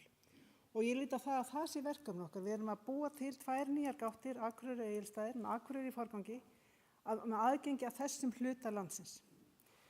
Og það er það sem verkefni snýst og ég kem betur inn að það núna seinna í kynningunum minni. Og förum aðeins yfir tölurnar og hér er ég með tölur á þessum 3 stærstu flugvöllum. Og við erum að sjá heilt yfir merkjanlega fækkun farþega eftir COVID. Það eru ca. 100.000 manns sem vantar í þetta kerfi eftir COVID. Við erum að sjá ca. 700.000 og niðurstaðan í ár verður að öllum líkindum svona plus mínus 700.000 og búið að vera síðan 22. Og fyrir COVID var það í kringum 800.000 farþegar. Einu árin sem við höfum náð 1 milljón farþegum voru árin 2007-2008, þessi gullár. Og þessi flugvellir heimsvísu sem hafa minni en 1 milljón farþega eru skilgreindir sem svona örflugvellir, svona micro airport. Og við erum algjört örkerfi eins og sannarlega mikilvægt. Og hér er síðan önnur glæra, ég veit ekki hvort ég sjá þetta, jú ég sjá þetta ágætlega. Og þetta sýnir hlutfall af farþegafjölda sem eru millilandafarþegar. Og þetta er rosalega ánægileg glæra að sýna, sérstaklega hér fyrir norðan. Því við sjáum stigvaxandi, við sjáum hérna 22 þegar Næsir var með starfsemi sína. Þá var hlutfall millilandafarþega rétt yfir 16%. Ég býst við því að talan verði svipuð í ár. Og jafnvel enn meira næsta ári með þessi tíðindi sem EasyJet var að boða hérna áðan, sem er bara mjög gleðilegt. Þarna erum við að sjá þróuna á Akureyri fyrst og fremst. Á Reykjavík er þetta flug til Grænlands tilfallandi og tilfallandi leiguflug og á Egilsstöðum er þetta leiguflug með íslenska ferðamenn erlendis fyrst og fremst. En Egilsstaðir, við gat ekki á því, eru mjög svipaðir og Akureyri var 2020. Þannig að allt byrjar þetta því að vera með leiguflug. Og mínar vonir standa til þess að hér á Akureyri gætu við haft þetta hlutfall kannski 24-6% innan fárra ára, ef fram heldur sem horfir. Og það því að þá við þurfum öll að fljúga nokkrum sinnum á ári hér. Þannig ég bið ykkur að standa með okkur í því. En aðeins að flugvöllunum. Við erum búin að taka í notkun þetta glæsilega nýja hlað sem voru 33.000 fermetrar af flatamáli. Og það eru skilgreind þarna 2 þóttustæði en við getum að tekja á móti 12-14 vélum í neyðartilvikum. Og þannig að svona geta landsbyggðarflugvöllana hefur aukist alveg gríðarlega með tilkomu þessa hlaðs. Nú hægra megin á þessari mynd er fyrirhuguð uppbygging á flugskýlum. Við höfum ekki tryggt fjármagn ennþá á samgönguáætlun til þess að fara í að gera þessar lóðir byggingarhæfar. En við vitum á eftirspurninni og hún er mikil af því að hér eru bara hugur í aðilum sem að reka starfsemi á flugvöllunum og þeir vilja byggja, þeir vilja bæta aðstöðuna sína og byggja upp. Þannig að vonandi, og það er bara mjög mikilvægt að þetta verkefni komist að staða á næstu árum. Nú ég ætla að bregða bara upp hérna svona template af flugstöðinni. Ég vænti þess að svona flest ykkar hafi komið inn í þessa flugstöð og hún er orðin gjörbreytt. Það er búið breyta bæði flæði farþega og farangurs og allri aðstöðu fyrir starfsfólk og farþega til mikilla bóta. Og það sem er kannski mikilvægt í þessu, að þetta er kannski eina nýja flugstöð sem verður byggð á þessari öld. Spáið í það. Ég er mjög bjartsýn fyrir hönd Reykjavíkurflugvallar. Þið sjáu það. En allavega í fyrirsjáanlegri framtíð er ekkert að gerast þar. Þannig að þess vegna er þessi flugstöð mikið stolt okkur hjá Isavia. Og brottfararsalurinn hann er í miðju hússins og millilöndahlutin er vinstra megin og innanlands til hægri eða norður og suðurretnir frekar að segja. Og þessar framkvæmdir hafa gengið mjög vel með flugvöll í fullum rekstri og það er ástæða til þess að hrósa starfsfólki, bæði okkur hjá Isavia innlandsflugvöllum, Icelandair, lögreglunni og tollinum, fyrir bara mjög lausna með að vera samvinna á þessum árum, á þessum tíma sem þetta tók og líka fyrir því að þarna byggu menn og fólk við mikil þrengsli og óþægindi og lét þetta bara einfallega ganga upp að þau vildu gera allt til þess að þetta millilandaflug myndi ganga. og það er ómetanlegt að eiga slíkt fólk að. Nú, flugvöllurinn fagnar 70 ára afmæli 15. desember 2024, stór afmæli. Og þann dag munum við líka vígja þessa nýju flugstöð formlega, fagninni og hlaðinu og bjóða til samkomu út í tilefni þess. Ég er mjög ánægð með þessa framkvæmd, mér finnst hún hafa tekist vel, það er góð hljóðvist þarna inni, það er gott að koma þarna inn, fyrirtaks veitingastæði sem er búið að opna og allt bara hefur þetta gengið mjög vel. Nú, Fríhöfnin, hún opnaði líka núna í byrjun september og hefur gengið mjög vel. Það voru ekki áform innanlandsflugvalla að reka þessa Fríhöfn sjálf. Við gerðum markaðskönnun og fengum mjög lítil viðbrögð og sem er kannski skiljanlegt við höfðum mjög takmarkar upplýsingar hvað við værum í rauninni að bjóða upp á, hvaða tekjur væri þarna, hvaða kostnaður og hvaða möguleikar væri. Þannig að stefna okkar er að reka þessa Fríhöfn sjálf í 1 til 2 ár og bjóða síðan út með einhverju raunhæfum upplýsingum þau tækifæri sem þarna felast. Það er eina vitið. Því að þessi rekstur væri svo sannarlega miklu betur komin í hendi einkaaðila heldur en hjá okkur. Nú, staðan er núna að eins og fram hefur komið að EasyJet, Transavia og Contiki og Edelweiss verða með flughingaði vetur og það var mjög gleðilegt að EasyJet skildi bæta við Manchester og líka lengja sísonið eins og kom fram hérna áðan. Við höfum verið með 3 ára hvatakerfi og veitt afslætti að farþega og lendingagjöldum. Þannig að vél fyrir cirka 150 farþega, Airbus 320 vél, þá er afslátturinn eitthvað í kringum 200–250.000 sem við erum að veita. Við erum eingöngu að innheimta vopnleiðagjaldi eða flugvandagjaldi og samkvæmt lögum okkur ekki heimilt að gefa afslátt á því. Nú síðan er flugþjónustusjóðurinn sem að Lilja minntist á áðan og hún hefur staðið mjög vel við bakið á. Og það er gríðarlega mikilvæg aðkoma ríkisins að þessu beina flugi og það eru 18 evrur í styrk fyrir hvern farþega sem hingað kemur og síðan markaðsstyrkur upp á 60.000 evrur til þess að kynna áfangastæðin gegn eigin framlagi. Og þetta hefur gengið mjög vel og bæði Transavia og EasyJet hafa sýnt fram að mjög metnaðarfullt markaðsstarf á Norðausturlandi og gert þetta bara alveg með miklum sóma. Og við höfum skoðað aðra áfangastæði í Skandinavíu eins og hann Víci kom inn á áðan og við höfum verið að skoða kannski fyrst og fremst líka styrkjakerfið og hvaða ívilnanir eru í boði og það er alveg ljóst að það sem Isavia og flugþjónustusjóður er að bjóða það stenst fyllilega samkeppni við önnur lönd og jafnvel mun betur í sumum tilvikum. Og þannig að þær ætti að vera mjög hvetjandi og við vitum það að önnur flugfélög skoða þessa sögu sem EasyJet er að segja og Næsir sagði til að mynda með Kaupmannahafnarrútuna og hún í rauninni vekur áhuga fleira. Því á öllum þessum stöðum er verið að selja norðurljós, vetrarafþreyingu og jólasveina. Þannig að við erum allan hátt sambærileg við þá. Nú, í okkar starfi erum við að nota landamærakannanir Ferðamálastofu og það er meðal annars spurt hvaða svæði viltu heimsækja í næstu heimsókn til Íslands. Og hér er niðurstaðan að 70% ferðamanna vilja koma aftur til landsins og mikill meirihluti vill heimsækja Norðausturlandi í næstu ferð. Og þetta er þau gögn sem við förum með til flugfélögin og segja, hér er bara sjóður sem getur rauninni gengið að fólk sem hefur komið til Íslands, veit hvað það er, þarf ekki að kynna fyrir því og vill koma á annan og nýjan stað. Og eins og ráðherra tilkynnt áðan, þá munum við fara í landamærakönnun á Akureyrarflugvelli í vetur með stuðningi ráðuneytisins sem var algjörlega frábært og rosalega mikilvæg niðurstöður sem við munum fá þar. Við erum ennþá að styðjast við rannsóknir sem rannsóknarmiðstöðin gerði fyrir Iceland Express á sínum tíma sem sýndi svo athyglisvert að vera staðreynd að mínu mati að ferðamaðurinn heldur sig í 250–300 km fjarlægð frá flugvellinum. Það þýðir það að hann er að eyða mestum tímanum á svæðinu frá Hrútafirði til Egilsstaða eða Austfjarða. Og það bendir til þess að þessi aðgerð að opna nýja gátt til landsins, hún muni styðja við það að fjölga ferðamönnum og fjölga gistinóttum sem þá mælikvarðinn sem við erum að fylgjast með til þess að mæla árangurinn af þessu verkefni á Norður-Austurlandi. Og við verðum áfram í þéttu samstarfi við flugfélögin og áframhaldandi kynningarstarfi á þeim vettvangi sem að flugvellir kynna sig og síðan snýst þetta að safna gögnum og undirbyggja ákvarðanir flugfélaga. og þau taka mjög langan tíma til að ákveða sig. Ég veit ekki hvað EasyJet var, þetta var áratugur eða 10-12 ár sem það tók að ná þessari ákvörðun og með við orð Ali Geivort hérna áðan þá sér hún ekki eftir þeirra ákvörðun. En þau eru hins vegar fljót að fara ef að vindar breytast. Það er mun fljótlegra heldur en það að taka ákvörðun að koma.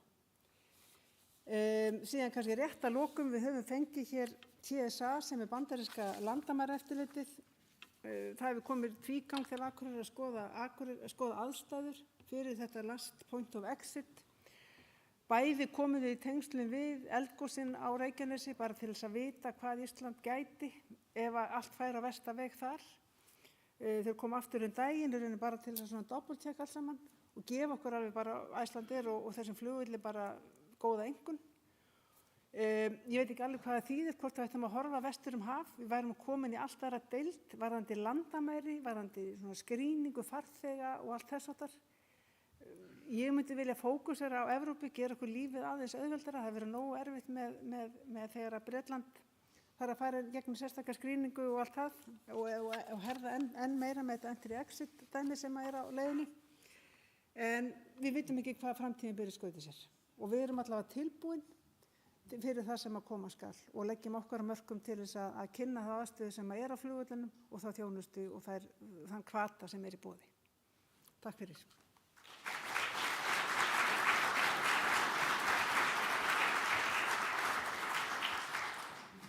Takk Sigrún Björk, gott að fá þessar upplýsingar og sérstaklega varðandi Bandaríkin, gott að vita að það eru allir klárir í bátana. Þetta er næsta 10 ára verkefni líklega að ná þessu inn en það er auðvitað eins og nefnir líka að flugþróunarsjóðurinn skiptir miklu máli og hann er bara til 3 ára og hvað gerir svo, vitum við ekki og það er líka stóra baráttan framundan. En við ætlum að fá núna síðasta erindi okkar fyrir pallborð, það er hann Jón Þorvaldur Heiðarsson, lektor við Háskólann á Akureyri sem ætlar að tala efnahagsleg áhrif millilandaflugs Akureyri. Gjör svo vel.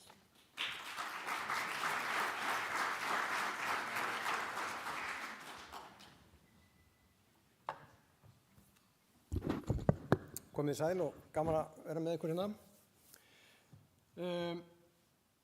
Þetta er glæný rannsókn og Lilja kom nú reyndar inn á þetta áðan. Og þetta eru þær tölur sem hún var að tala og ég hef verið að vinna þetta bara síðustu vikum fyrir flugþróunarsjóð. Hver var eyðsla erlends ferðamanns næturgests á dag á Íslandi 2023? Og hérna sjáum við það og svona sundurliðað og þetta eru reyndar bráðabirgðatölur í Hagstofunni en við notum þetta samt. Þetta er rétt 63.000 á dag. Og hérna sjáum við hvernig þetta er sundurliðað. Hvernig þessi 63.000 kall sem erlendur ferðamaður er að eyða hérna á dag, hvernig það skiptist. Það fer mest í gistiþjónustu sem kemur ekki á óvart. Öðru lagi í hérna flug og það er nú næstu í svona 3/4 af fluginu til og frá Íslandi eru íslensk félög. Þannig að það kemur inn í íslenskt efnahagslíf þegar einhver flýgur með íslensku félagi. Svo er hérna ferðaskrifstofur, ýmis verslunin með síðan 3. sæti sem kemur kannski svolítið óvart.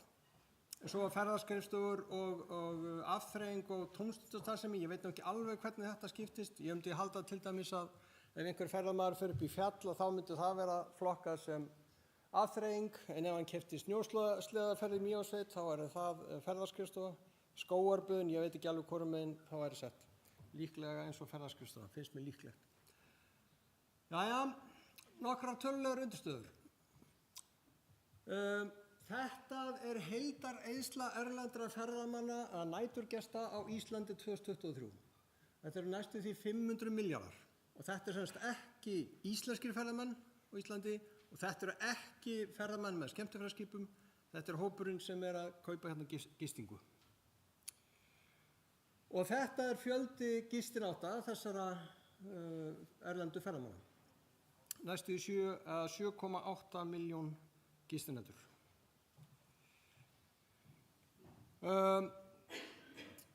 Fjöldi farþega sem EasyJet flutti til Akureyrar síðasta vetur, hann var þessi, svona 5.400, svona aðra leiðina. Og fjöldin sem byrjaði ferðina í London var svona 2400 og við gerum þá ráð fyrir að ég ger ráð fyrir að það séu erlendir ferðamenn. En það voru rúmlega 3000 sem hófu ferðina frá Akureyri sem ég þá gerir ráð fyrir að séu Íslendingar.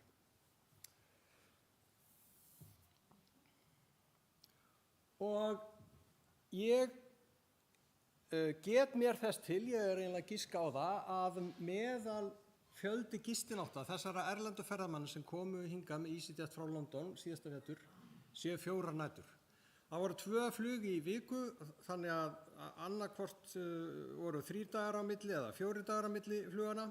Einhverjir voru væntanlega viku, en mér skilst að hafa nú ekkert verið margir sem voru lengur heldur 3 og 4 daga. En þetta er eitt af því sem maður veit ekki, en mun koma að ljós ef að þetta verður kannað núna í vetur.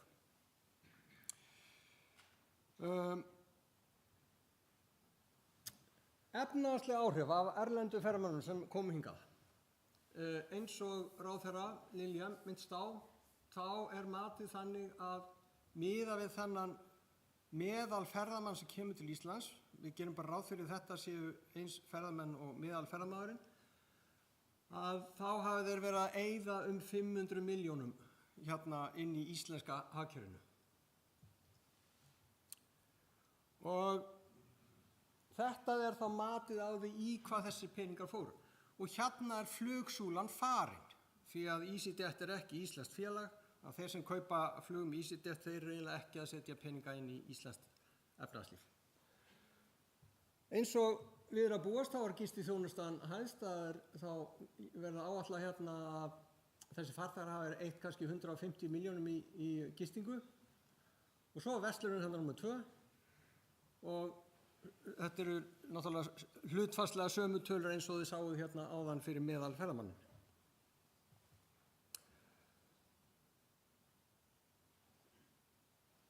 Já, og með því að eyða þessum 500 milljónum hérna í íslenska efnahagskerfinu, þá er líklegt að landsframleiðslan á Íslandi hafi aukist svona 230 milljónir.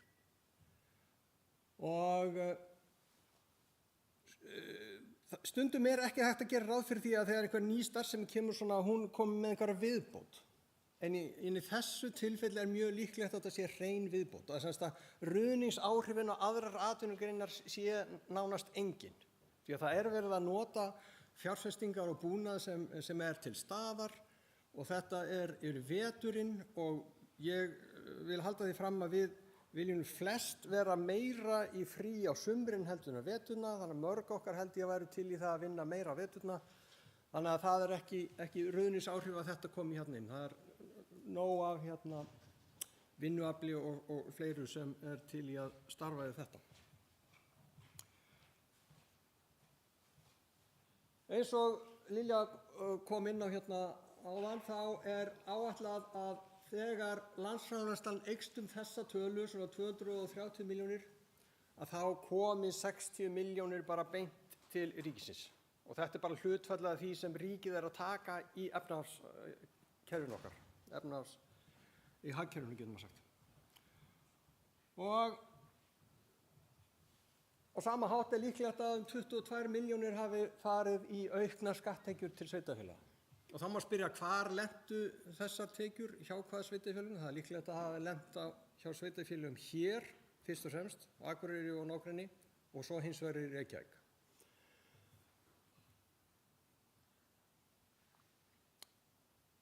Áhrif á íslenska utanlandsfarþega. Hvað spöruðu þessir 3000 farþegar mikið með því að fara Akureyri en ekki Keflavík? Ef við gefum okkur það að allir þessi farþegar hefðu farið Keflavík og öðrum kosti ef þeir hefðu ekki getað farið Akureyri.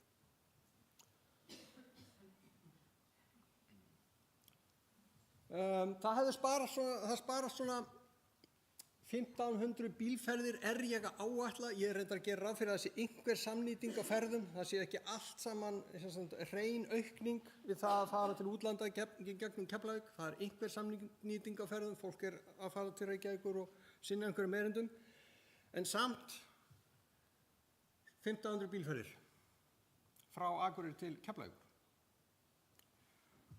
Og þetta þá svona ekkin vegalengd í 1500 bílferðum, 1,3 milljónir kílómetra og þetta alveg nokkru sinnum kringum jörðina.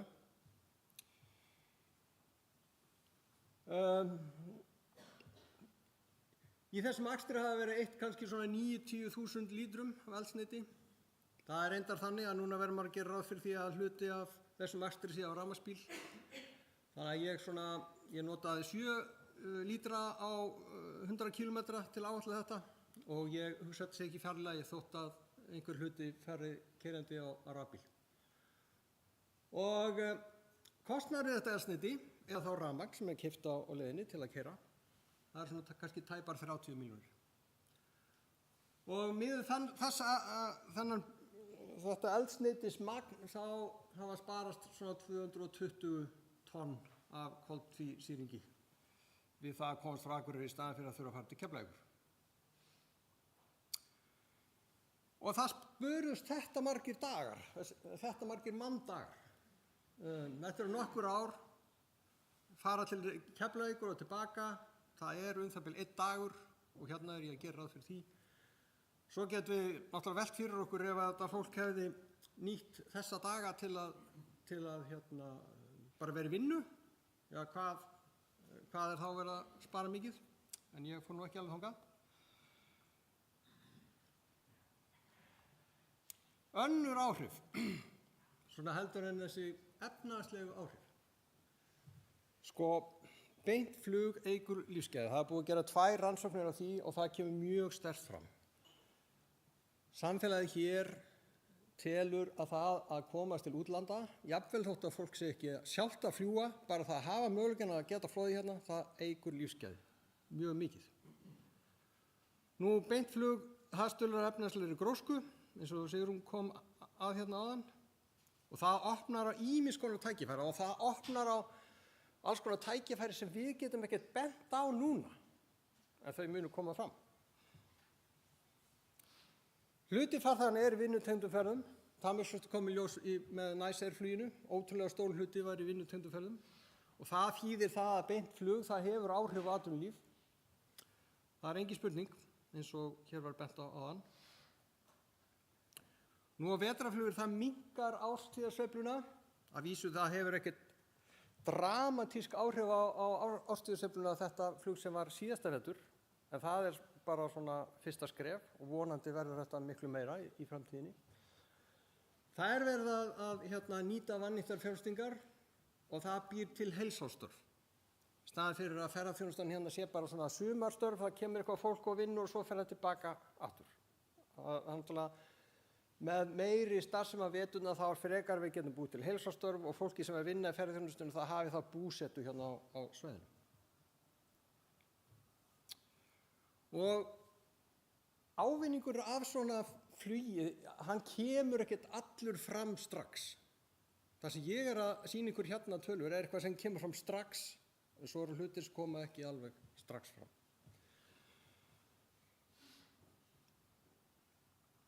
Fjárstuðningur og ávinningur.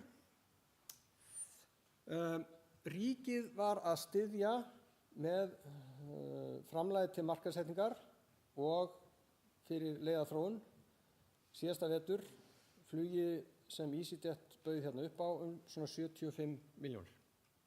Þetta svona 500.000 evra. Og eins og þið sjáið þá ávinningurinn miklu meiri. Bara skatttekjurnar voru 82 milljónir. Og svo allur þessi ávinningur sem farþegarnir sem fara héðan til útlanda bætist þar við.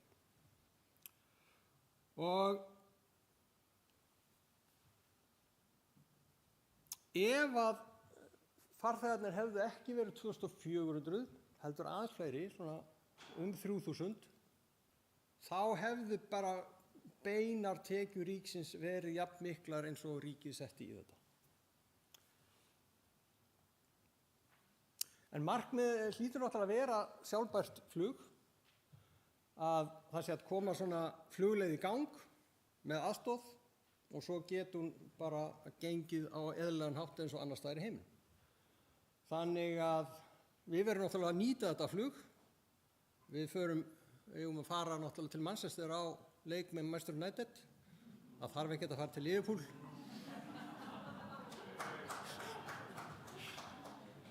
En þetta var það sem ég ætlaði að segja. Takk.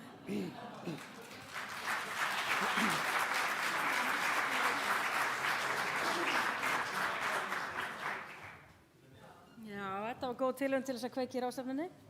Gekk þokkalega, takk fyrir þetta. Mjög áhugavert. Þá er komið að pallborði. Við héldum á Blönduósi daginn pallborð með þingmönnum Norðvesturkjördæmis ásamt samtökum ferðaþjónustunnar og vorum í frábæru samtali við þau. Og nú ætlum við að endurtaka leikinn og vera með þingmenn Norðaustur. Munurinn sá að núna allt í einu kosningar framundan sem voru ekki hérna á Blönduósi daginn. Við vorum kortir í það allt saman. En ég ætla að biðja pallborðsþátttakendur að koma sér hérna fyrir með henni í sínu stuttu vídeó. Það er hann Jóhannes Þór Skúlason, framkvæmdastjóri Samtaka ferðaþjónustunnar sem ætlar að taka hérna við og stýra pallborðinu. En bið ykkur Ingibjörgu, Loga, Ingvar, Sigurjón, Ágústu og Njál Trausta að koma ykkur hér fyrir á meðan.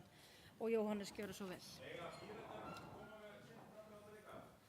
Við buðum sem sagt 6 efstu framboðum samkvæmt könnunum akkurat núna. Ég er sem að vísa svo Jóhannes. Hann er miklu meiri pólitíkus heldur en ég. Já, hvað er bara? Það er eini frambjóðandi hingað til sem er stærri en ég. Beint millilandaflug til Akureyrar er risastórt mál fyrir okkur og fyrir þetta samfélag hér, bæði fyrir vinnustæðin minn, Jarðböðin, og bara fyrir samfélagi heild sinni vegna þess að við eigum inni svo ofboðslega marga möguleika í ferðaþjónustu, sérstaklega kannski við vetrartíman eins og EasyJet er að fljúga núna. Við höfum nú þegar farið að skoða aðeins, tala við gestin okkar, spyrja hvaðan þeir koma og við sjáum gesti sem að koma með EasyJet og það bara virkilega, það gleður okkur svo mikið vegna þess að við sjáum að þetta virkar og við eigum svo mikið inni á þessu flugi, í þessu flugi.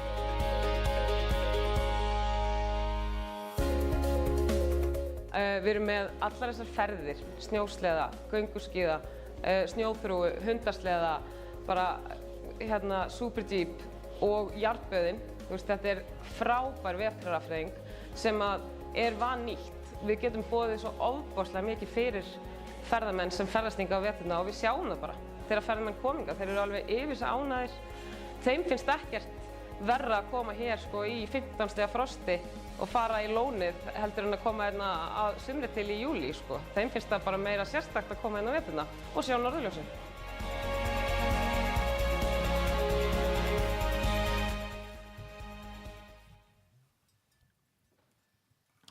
Þannig var það komið sæl, Jóhannes Þór heiti ég.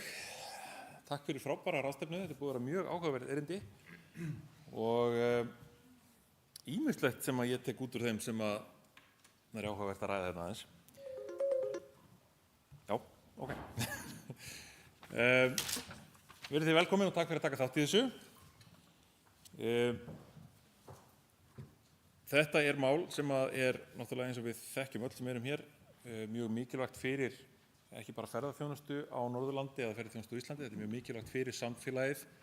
Allt, ég tek undir það sem Ásthildur sagði og eitt af því sem hefur verið mikið rætt hefur verið það undanfarin ár, hvernig getum við búið til aðra gátt inn í landið og önnur gátt þarf ekki vera einn flugvöllur, heldur alþjóðaflug inn á annan hluta landsins heldur en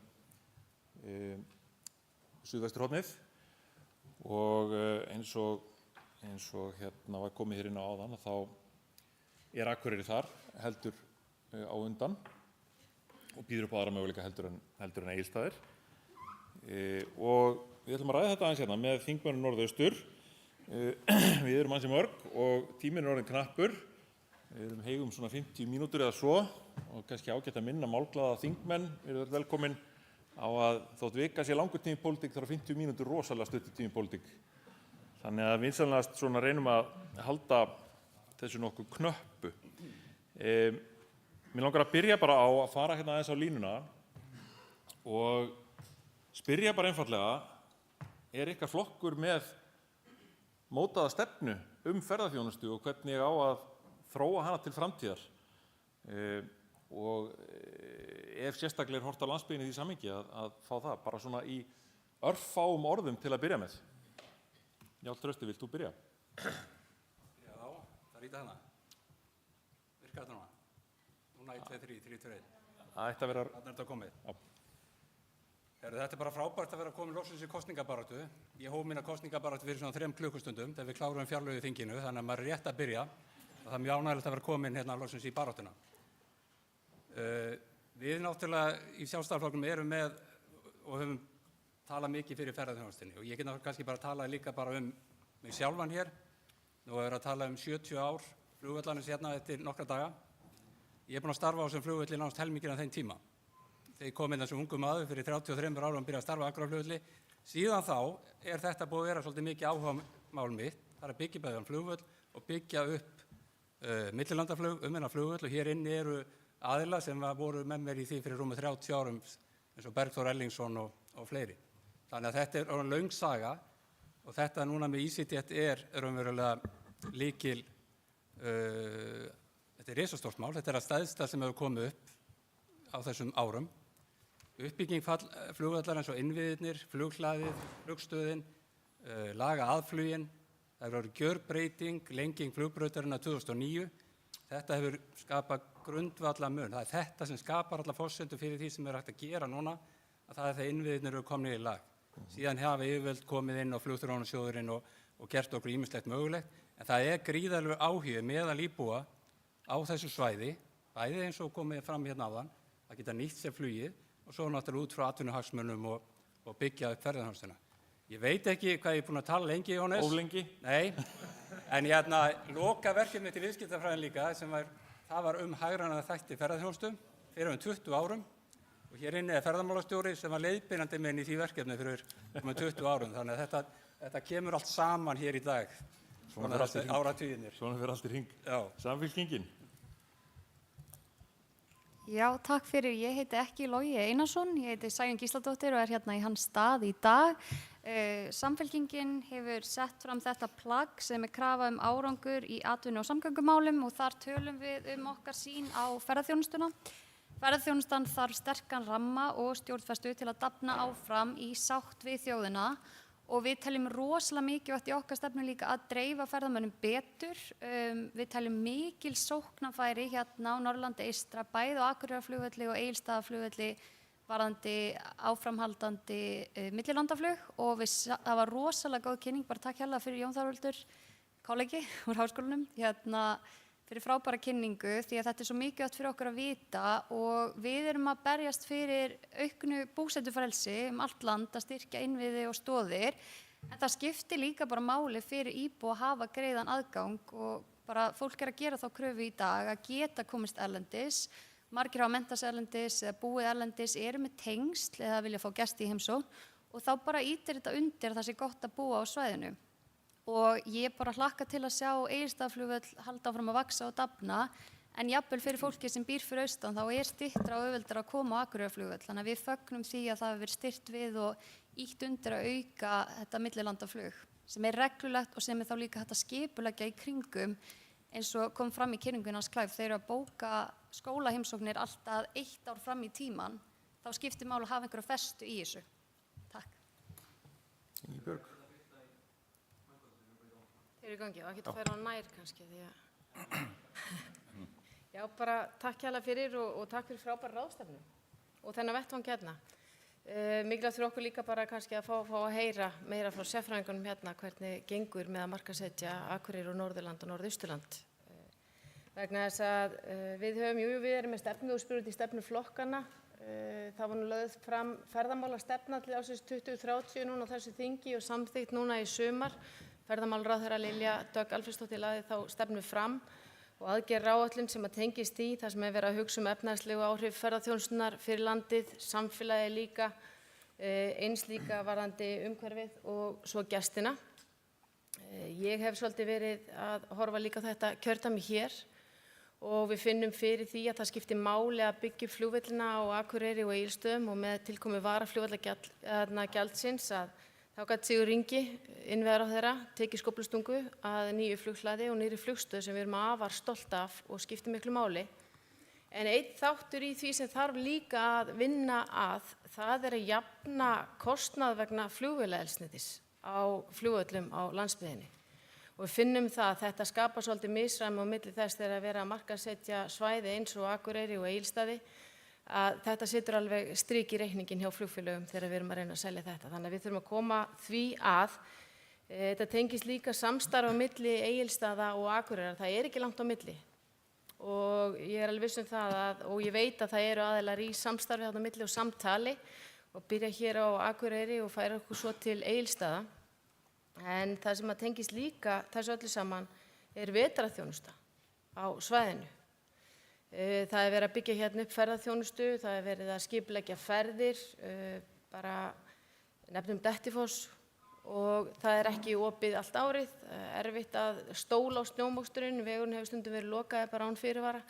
Þetta er fyrirsjáanleiki, skiptir líka gríðarlega miklu máli varðandi það þegar að vera að byggja upp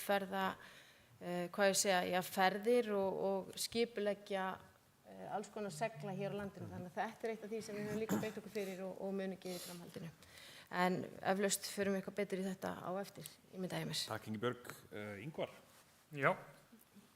Sælblessuð, Ingvar Þóruðsson heiti ég og er oddviti Viðreisnar í Norðaustur kjördæmi. Ég byrja á að bjóða Njál Trausta velkomin í kosningabaráttuna.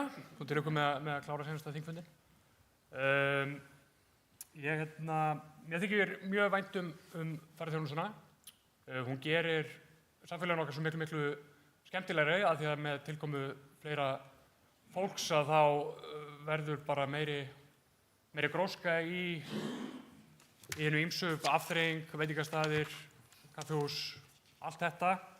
Þannig að þetta gerir svo rosalega mikið, annars vegar náttúrulega skapar verðmæti fyrir samfélagin og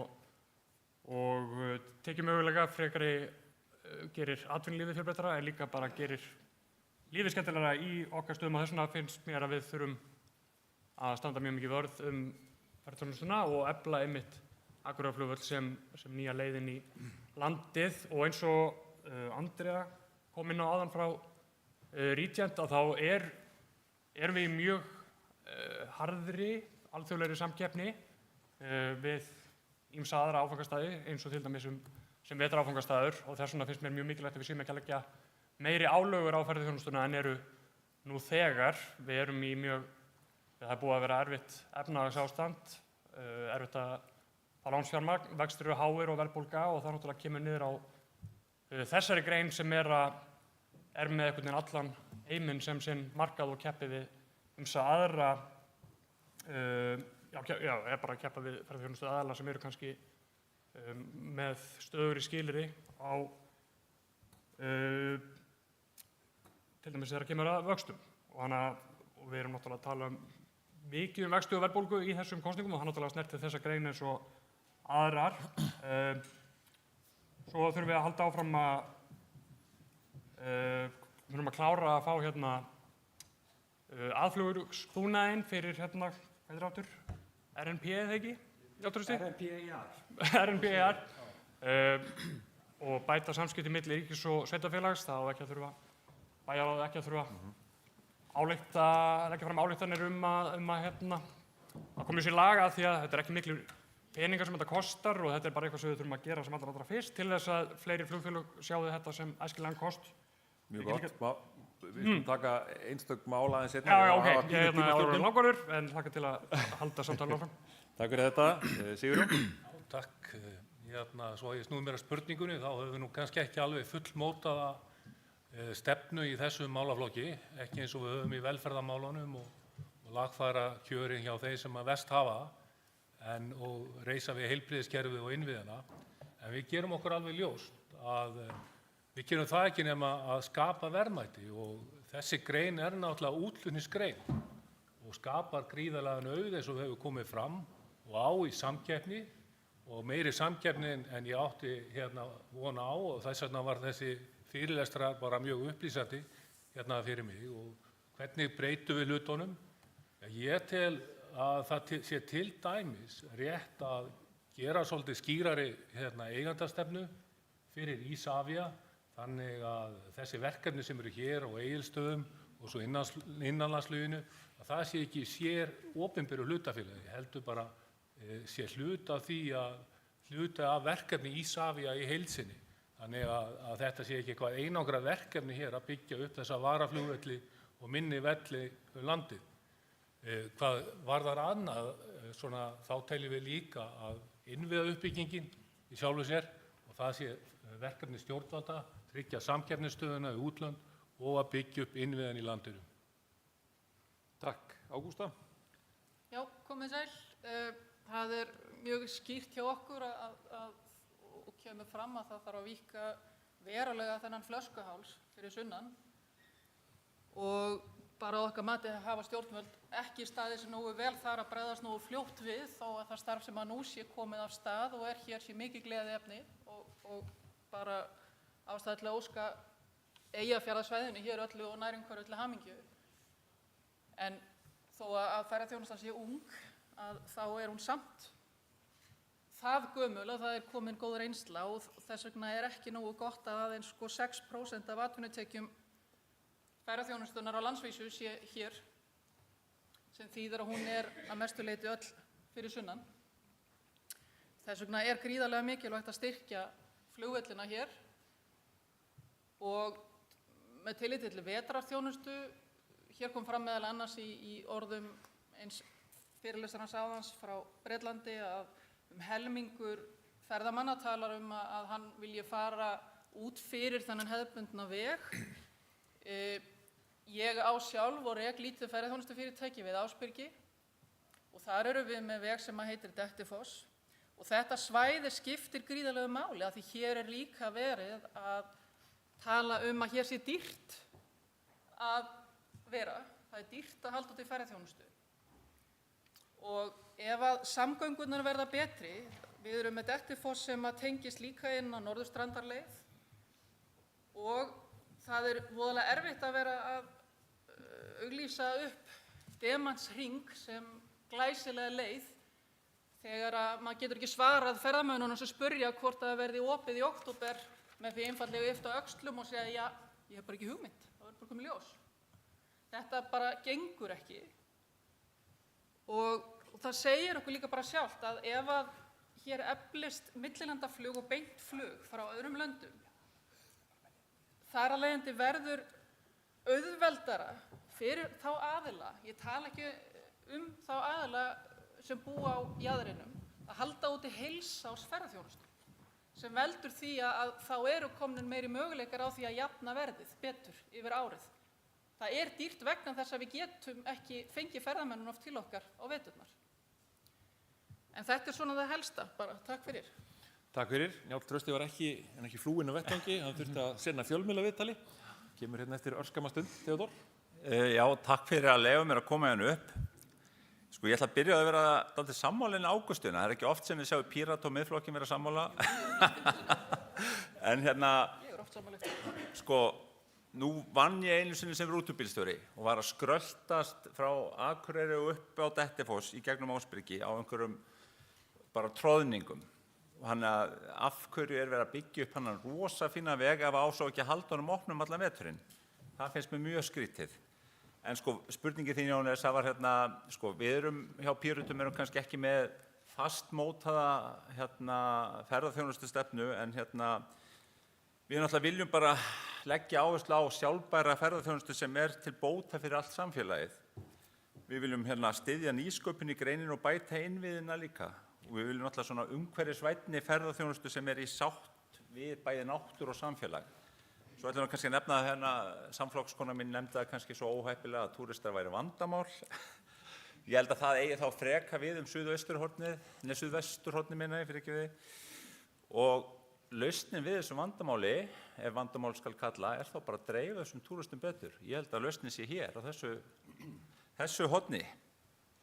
Já, ég ætla bara að hafa ekki lengra sinni. Takk fyrir þetta. Þetta var stutt og gott yfirlit, svona aðeins til að koma okkur í gang. Ef við færum okkur aðeins þá svona í kasúískari málefni hér í norðausturkjördæmi, eitt af því sem kemur hérna fram meiri dreifing.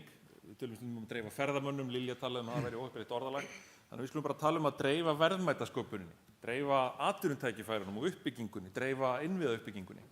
Hvernig sjáu þið fyrir ykkur að hægt sé að nýta stjórntæki ríkisins og samveru ríkis og sveitarfélaga til þess að gera þetta? Hvar eru mikilvægustu verkefnin sem þarf að byrja á strax í þessu? Hver vill byrja? Sigurjón? Ég held að það sé svolítið mikilvægt, mjög mikilvægt það sem ég nefndi, að menn líti á þetta sem heild, menn sé ekki að skipta þessu svona upp. Það sé Keflavíkurflugvöllur og síðan innanlandsflugið í öðru félagi. Menn horfi á bara kerfið í heild sinni. Það er líka ekki rétt að gera það. Þannig að þess að varaflugvellirnir eru auðvitað mikilvægi þáttur í millilandafluginu og það verður bara að horfast í augu við það að þetta megi ekki vera afgangsstærð að byggja upp þessa innviði og menn verður að horfa á kerfið í heild sinni. Mér finnst eins og stefnan hafi verið miklu frekar að horfa á það að undirbúa einkavæðingu Keflavíkurflugvallar. Og þannig að ég tel að við þurfum bara þora, allavega við sem erum hér við borðið og ætlum að vera hér fulltrúar Norðausturkjördæmisins að tala hátt og snjallt fyrir því að horfa á kerfið í heild sinni og horfa á landið í heild sinni því að við þurfum svo sannarlega, eins og kom fram hér bara í máli fulltrúa Framsóknarflokksins, að byggja upp innviðina og byggja upp þjónustuna. Það er það sem að skorti verulega á. Færum okkur þá yfir til Framsóknarflokksins, Ingibjörg. Já, takk fyrir, það er mörgu að taka, en auðvitað er það einmitt það sem að búið að koma hérna margt fram, það eru innviðirnir, það eru vegirnir og það eru flugvellirnir og fleira, samlegar áhrifin, við finnum það hér á svæðinu og það skiptir gríðarlega miklu máli að hafa millilandaflug hingað, þetta er ekki bara lífsgæði fyrir okkur að geta stokkið upp í vél og flogið til London, það skiptir líka máli að hafa það á hagkvæmum kjörum og við sjáum það í dag að það er ódýrara að fara til London og tilbaka frá Akureyri heldur en til Reykjavíkur og tilbaka, sem fær mann aðeins til að hugsa verðið, en þetta snýst ferðaþjónustu allt árið og þetta snýst það að ferðaþjónustu aðilar sé á hag sinn í því að halda áfram uppbyggingu vegna þess að maður veit að þessi tímabilið sem er hér í ferðaþjónustu, það er allt fullt, það gæti bætt við meira en að því að það er meira og minna tómt yfir veturinn að þá sjá þau ekki hag sinn í því að stækka enn frekar eins og fjölga gistirímum og annað.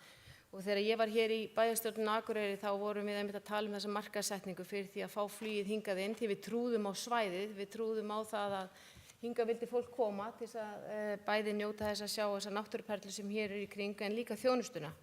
En þá var líka að tala það að við þyrftum að hafa eitthvað segul, við þyrftum að hafa eitthvað sem að einstaklingar þyrftu að sjá eða þyrftu að prófa áðurinn í færið, myndi ekki bara fara beint í gegnum Mývatnssveit og með komu skógarbana þá hefur mikið breyst hér á Akureyri og nágrenni svo ég nefni bara eitt stað sem þetta er mikilla fyrirmyndar og við finnum að það eru mikla vinsældir og fólk vill koma hingað meðal annars til þess að fara þar og það skiptir máli að samfélagið taki höndum saman og byggja upp svona staði og við styðjum hvort annað í þessu og við finnum það að þetta hefur líka áhrif á menningu og listir eins og hér á Akureyri þar sem við erum með tónlistaviðburði og hitt og þetta í gangi, frábæra veitingastaði, sundlaugar opnar, þetta tengist allt saman og þannig að sem Framsóknarkona þá tala ég sjálfsögðu fyrir samvinnu allra, þannig náum við árangri. Njáll, innviða uppbygging í kjördæminu, hvað skiptir mestu máli? Hvað þarf að fara í fyrst? Já, við náttúrulega komið langt með flugvöllin og það var komið að sinna hérna með, þetta eru svona nokkri punktar sem búið að vinna eftir skýrslu sem var gerð 2018 verði flugvöllin. Það var byrjað að taka norðuraflugin lending til suðurs, það búið að klára æleysið, það var flugvallarhæðið, það var stækkun flugstöðar, svo á fjórða atriði er þetta gervinnartelesa, RMPAR sem kallað og við erum bara að bíða eftir því í 7 ár. Fyrstu frumdrög að því aðflug voru gerð 2017. Þannig að þetta er mann búin að tala lengi og benda á aftur og aftur. Þetta er eins og bara á laugardaginn, sjáu eitthvað svona lítið atriði fyrir 10-15 milljónir. Maður var bara hérna á flætradar allan morguninn og daginn hérna á laugardaginn. Það snjóaði Akureyri, það var lélegt skyggni og maður dauðhræddur að þetta myndi klúðrast flugið. Þetta er lykilatriði fyrir litla peninga og það er mjög sorglegt að þetta skuli ekki vera komið og þetta kostar ekki mikið. Þetta er hérna, ég er sammálað með því að vetrarferðaþjónustan eins og Dettifossveginum. Það er tölur sem maður hefur verið að skoða þetta síðustu ár, 35 milljónir með að tengja saman við þjóð við eitt og síðan aftur niður í Keldukverinu, snjómóksturinn, upp að Dettifossi frá sikkurri áttinni, 35 milljónir mjög lítið. Fyrir fjárfestingu sem í dag væri kannski metin á 10 milljarða, 10.000 milljónir sem tók 10 ára að komu. Gríðarlega mikilvægt, en auðvitað snýst þetta almennt ferðaþjónustu hér er að byggja upp öfluga samgöngur því að skapa möguleika fyrir þessu dreifileiðum. Þú flytur ekki að dreifi ferðamenn, þú skapa forsendur fyrir því að ferðamenn geti farið og dreifst Það eru 25.000 bílar í landinu, 25.000, sem eru fleiri heldur en eru í Noregi, og þeir dreifa 60% af fólkinu sem leiðir sér bílabíla og þannig keyrir fólk landið og þannig dreifast þessi 500 milljarðar landið. Þannig að það þetta sem alltaf, það dreifileiðin, það eru innviðirnir, þess vegna þetta gríðarlega mikilvægt mál með flugið beint inn á Akureyri og þá benda á skýrslunum sem var unnið Iceland Express á sínum tíma, eða upp úr þeim 6 árum sem Iceland Express flög inn með Dani frá Köpen. Þeir sem komum beint inn á Akureyri, þeir dvöldu að meðaltali 7,2 daga á svæðinu, en þeir sem komum Keflavík á sama tíma voru að fara svona í kringu landið voru 1,8. Þannig að hver ferðamaður sem kom beint inn hérna, hann var 4 sinnum verðmætari heldur sá sem kom inn Keflavík. Þetta málið í hnotskurn, bara þetta atriði. Eins og Jóhannes kom kannski inn á, Sigrún Björk með þessa 200-250 km út frá innkomustaðnum, þar heldur fólkið sig. Þannig þetta svona stuttum mál af þetta. Sæunn? Já, takk fyrir. Ég tek nú undir mjög margt sem hér hefur komið fram. Við erum komin í gríðarlega innviðaskuld þegar kemur að vegakerfinu okkar og það er bara óásættanlegt ástand víða eins og í Öxnadal og ég tel að þetta hafi ennþá meira áhrif á ferðamenn heldur en okkur sem eru óöruggir að keyra kannski íslensku veðurfari og þetta er algjörlega númer 1, 2 og 3 að laga þessa hluti til þess að fólk treysti sér til að koma hingað í tala nú ekki að vetrarlagi og keyrum því við vitum, eins og Njáll Trausti var að segja, að flestir leigja sér bíl og keyra Þannig ég held að þetta sé eitthvað sem að ríki getur komið inn í og virkilega gert eitthvað í. Og eins og segi, þetta er bara ekki boðlegt ástand. Inn í þessu líka það þarf að fjárfesta í göngum. Samfylkingin hefur talað fyrir að vera með 1 til 2 göng í byggingu að hverju sinni. Þannig að það getur líka spilað inn í ef við erum að tala að dreifa fólki á veturnar. Því að víða getur orðið ófært í dag þar sem ef göng væri komin, kæmist fólki í gegn. Við þurfum klárlega að styðja við fleiri gáttir í landinu og ég sé mikil sóknarfæri bæði á Akureyrarflugvelli og Egilsstaðaflugvelli. Við þurfum kannski bara að taka meira markaðsátak fyrir þetta svæði. Við vitum að það er ójöfn dreifing ferðamanna og það var mjög áhugavert að sjá hversu margir vilja fara til Norðurlands og skoða það var yfir 60% í næstu ferð. Þetta var mjög góð punktur sem Ingibjörg var að koma inn á með hótelin. Hvernig færið einhver til að fjárfesta í hóteli ef það er bara nýtt 3 mánuði ársins? Og þarna er kannski hægt að fara og leysa hlutina meira svona með nýsköpun eins og ég var mjög hrifin af því sem Clive var að segja með skólahópana. Það kannski að fara í bara betra átak og samstarfi aðila sem er að fljúga við veturna til að vita af þessum hótelum og nýti þau. Og ég held að þetta sé mjög jákvætt með þennan 250 km radíus frá flugvelli sem Sigrún Björk kom inn á. Að við vitum þá að ef við erum að opna þessar gáttir þá er fólki að fara að vera á þessu svæði. Takk. Takk fyrir. Theodór. Já, ég hef nú bara mjög margt áhugavert komið hérna fram. Ég tel að svona, það þarf náttúrulega að ráðast í bara innviða uppbyggingu. Þær hafa verið svelti lengi eins og bara gangnamálin. Það er náttúrulega alveg galið að hérna ef að Öxnadalsheiðin lokar þá sé bara nánast allt stopp út af því að hérna göngin, Múlagöng og hérna, fljótagöngin ráða ekki við þetta. Þannig að við þurfum að búa til, hvað heitir strákagöng? Strákagöng. Sem náttúrulega eru bara við það líka getur horfið í haf bara á næstu árum Þannig að það þarf að klárlega að laga samgöngumál hérna. En svo þarf líka einnig bara að styrkja við nýsköpun í ferðamanniðnaðinum hérna á svæðinu. Aðstoða svona frumkvöðla í að byggja upp hérna bara góð fyrirtæki. Og ég ætla að hafa þetta stutt svona þar sem ég er boðflenna. Þakka þér innlega fyrir það. Ágústa? Já, flugið er náttúrulega bara númer 1, 2 og 3 til að hér sé mögulegt að byggja upp og ríkið og sveitarfélögin, það eru þau sem eiga að skapa svigrúmið til þess að bæði frumkvöðlar og öflugir aðilar geti farið í byggingu. Ég leyfi mér alveg að setja, ég tek svolítið undir orð Sigurjóns hérna með Isavia, þetta er svona, það má alveg skoða þetta, hvort að Isavia, innanlandsflug undir Isavia, hvort að þetta sé ásættanlegt að hafa þetta í þessu móti.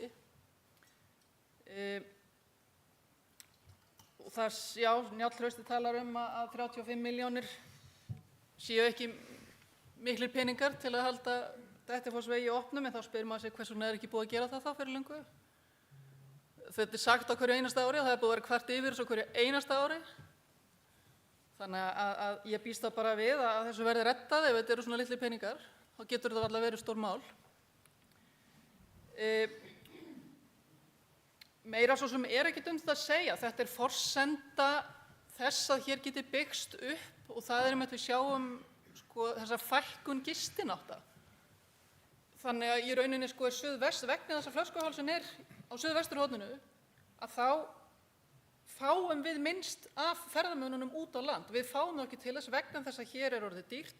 Það hefur náttúrulega verið alls konar áföll eins og við bara vitum síðustu árin og fólk að draga saman seglin og þau að fara styttri ferðir sem þýðir það að það kannski ekki þessi fækkun á Suðurlandi og Suðvestur, en þetta nær ekki til okkar. Þess vegna eru flugvellinni númer 1, 2 og 3. Það bara grundvöllurinn fyrir því að hér sé hægt að halda úti heilsársferðaþjónustu. Við Arnheiður höfum stundur rifist það hvort okkar eigi að stofna kúabú á Dettifossi svo það verði rutt til að sækja mjólk. Já, nákvæmlega. Ingvar? Já, ég tek undir alveg mjög margt af því sem að Njáll Trausti sagði. Það að það sé sorglegt að það sé ekki búið að ná að tryggja fjármagn fyrir aðflugið og flugskilfaþæki og bæta vetrarþjónustu. Það alveg komið fjármagn í aðflugið. Það komið fjármagn, ok, það mjög í gangi vinna, Það má líka fagna því sem vel gert. Ég myndi líka vilja bara til að hugsa svona heildarmyndina að ef við ætlum að stefna því að taka hér á móti fleiri ferðamönnum yfir alltaf árið, þá þurfum við líka að hugsa að öðrum innviðum sem að skipta þetta miklu máli. Þá ég meðal annars að hugsa um heilbrigðiskerfi.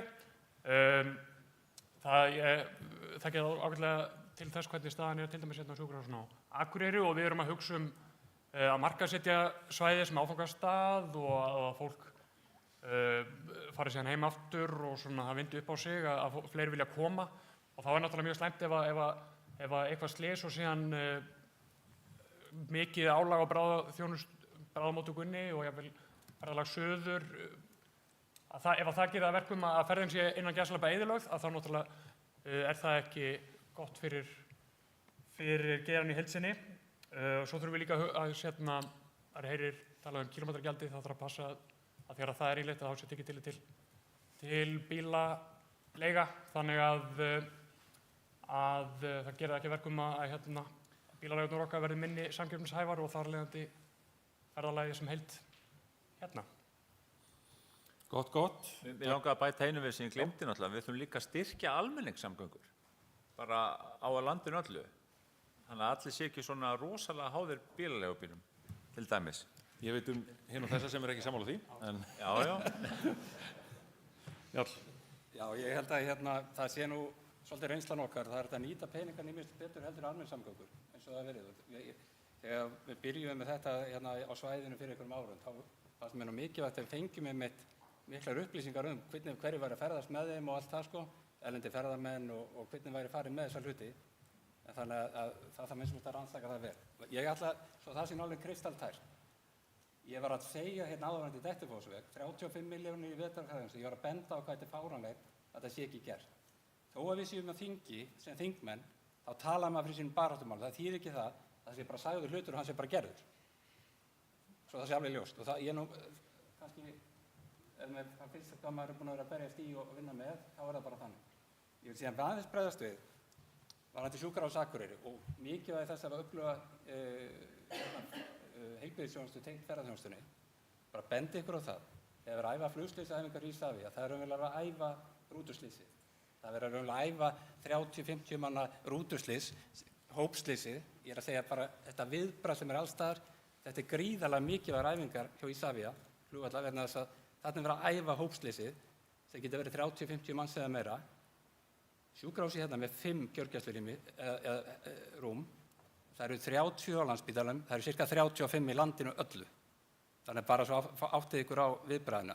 Eftir það eru farin að fljúga með fólki á landi til þess að komast þá sem að fara vest. Þannig að þetta skiptir allt alveg gríðarlegu máli í stóra samhenginu. Þetta gott að verða hitna í þessu. Ég held að einkareksturinn og almenningssamgöngurnar þurfa að vera í einhvers konar hófi hvort með öðru. Má ég skjóta einu? Gjörðu svo vel. Já, maður langar að bæta einu við að því hann Theodór var líka að nefna nýsköpun í greininni.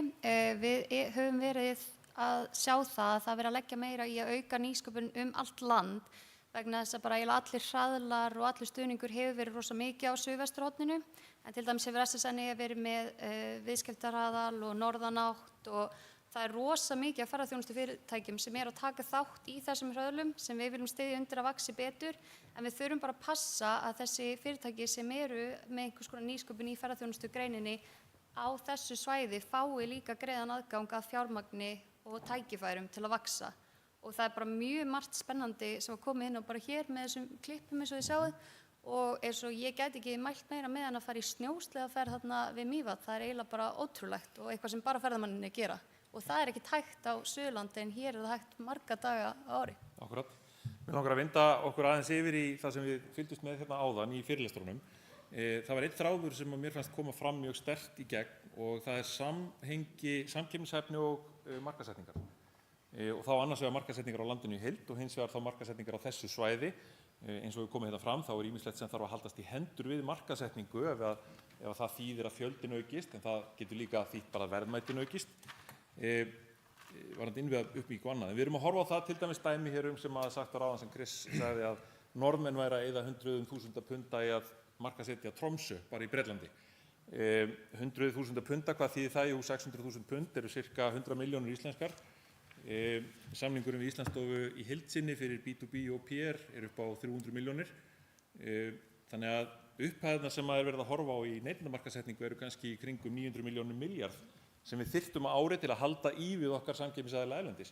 Og þá spyr ég bara einfaldlega, nú ætlið þið ykkur á þing og þið munið þá þessa spurningu frá mér og fleirum á næsta ári, eru þið tilbúin að leggja þá peninga eða fá fjármuni í markaðssetningu á Íslandi sem ferðaþjónustulandi og þá bæði almennt og líka þá náttúrulega landsvæðin sem slík, sem að þetta þarf alltaf að vera í samhengi, þá á þeim grundvelli að það markaðssetningi sem skapar í rauninni á endanum gjaldeyristekjurnar og þar með velsældina eins og ráðherrann sagði.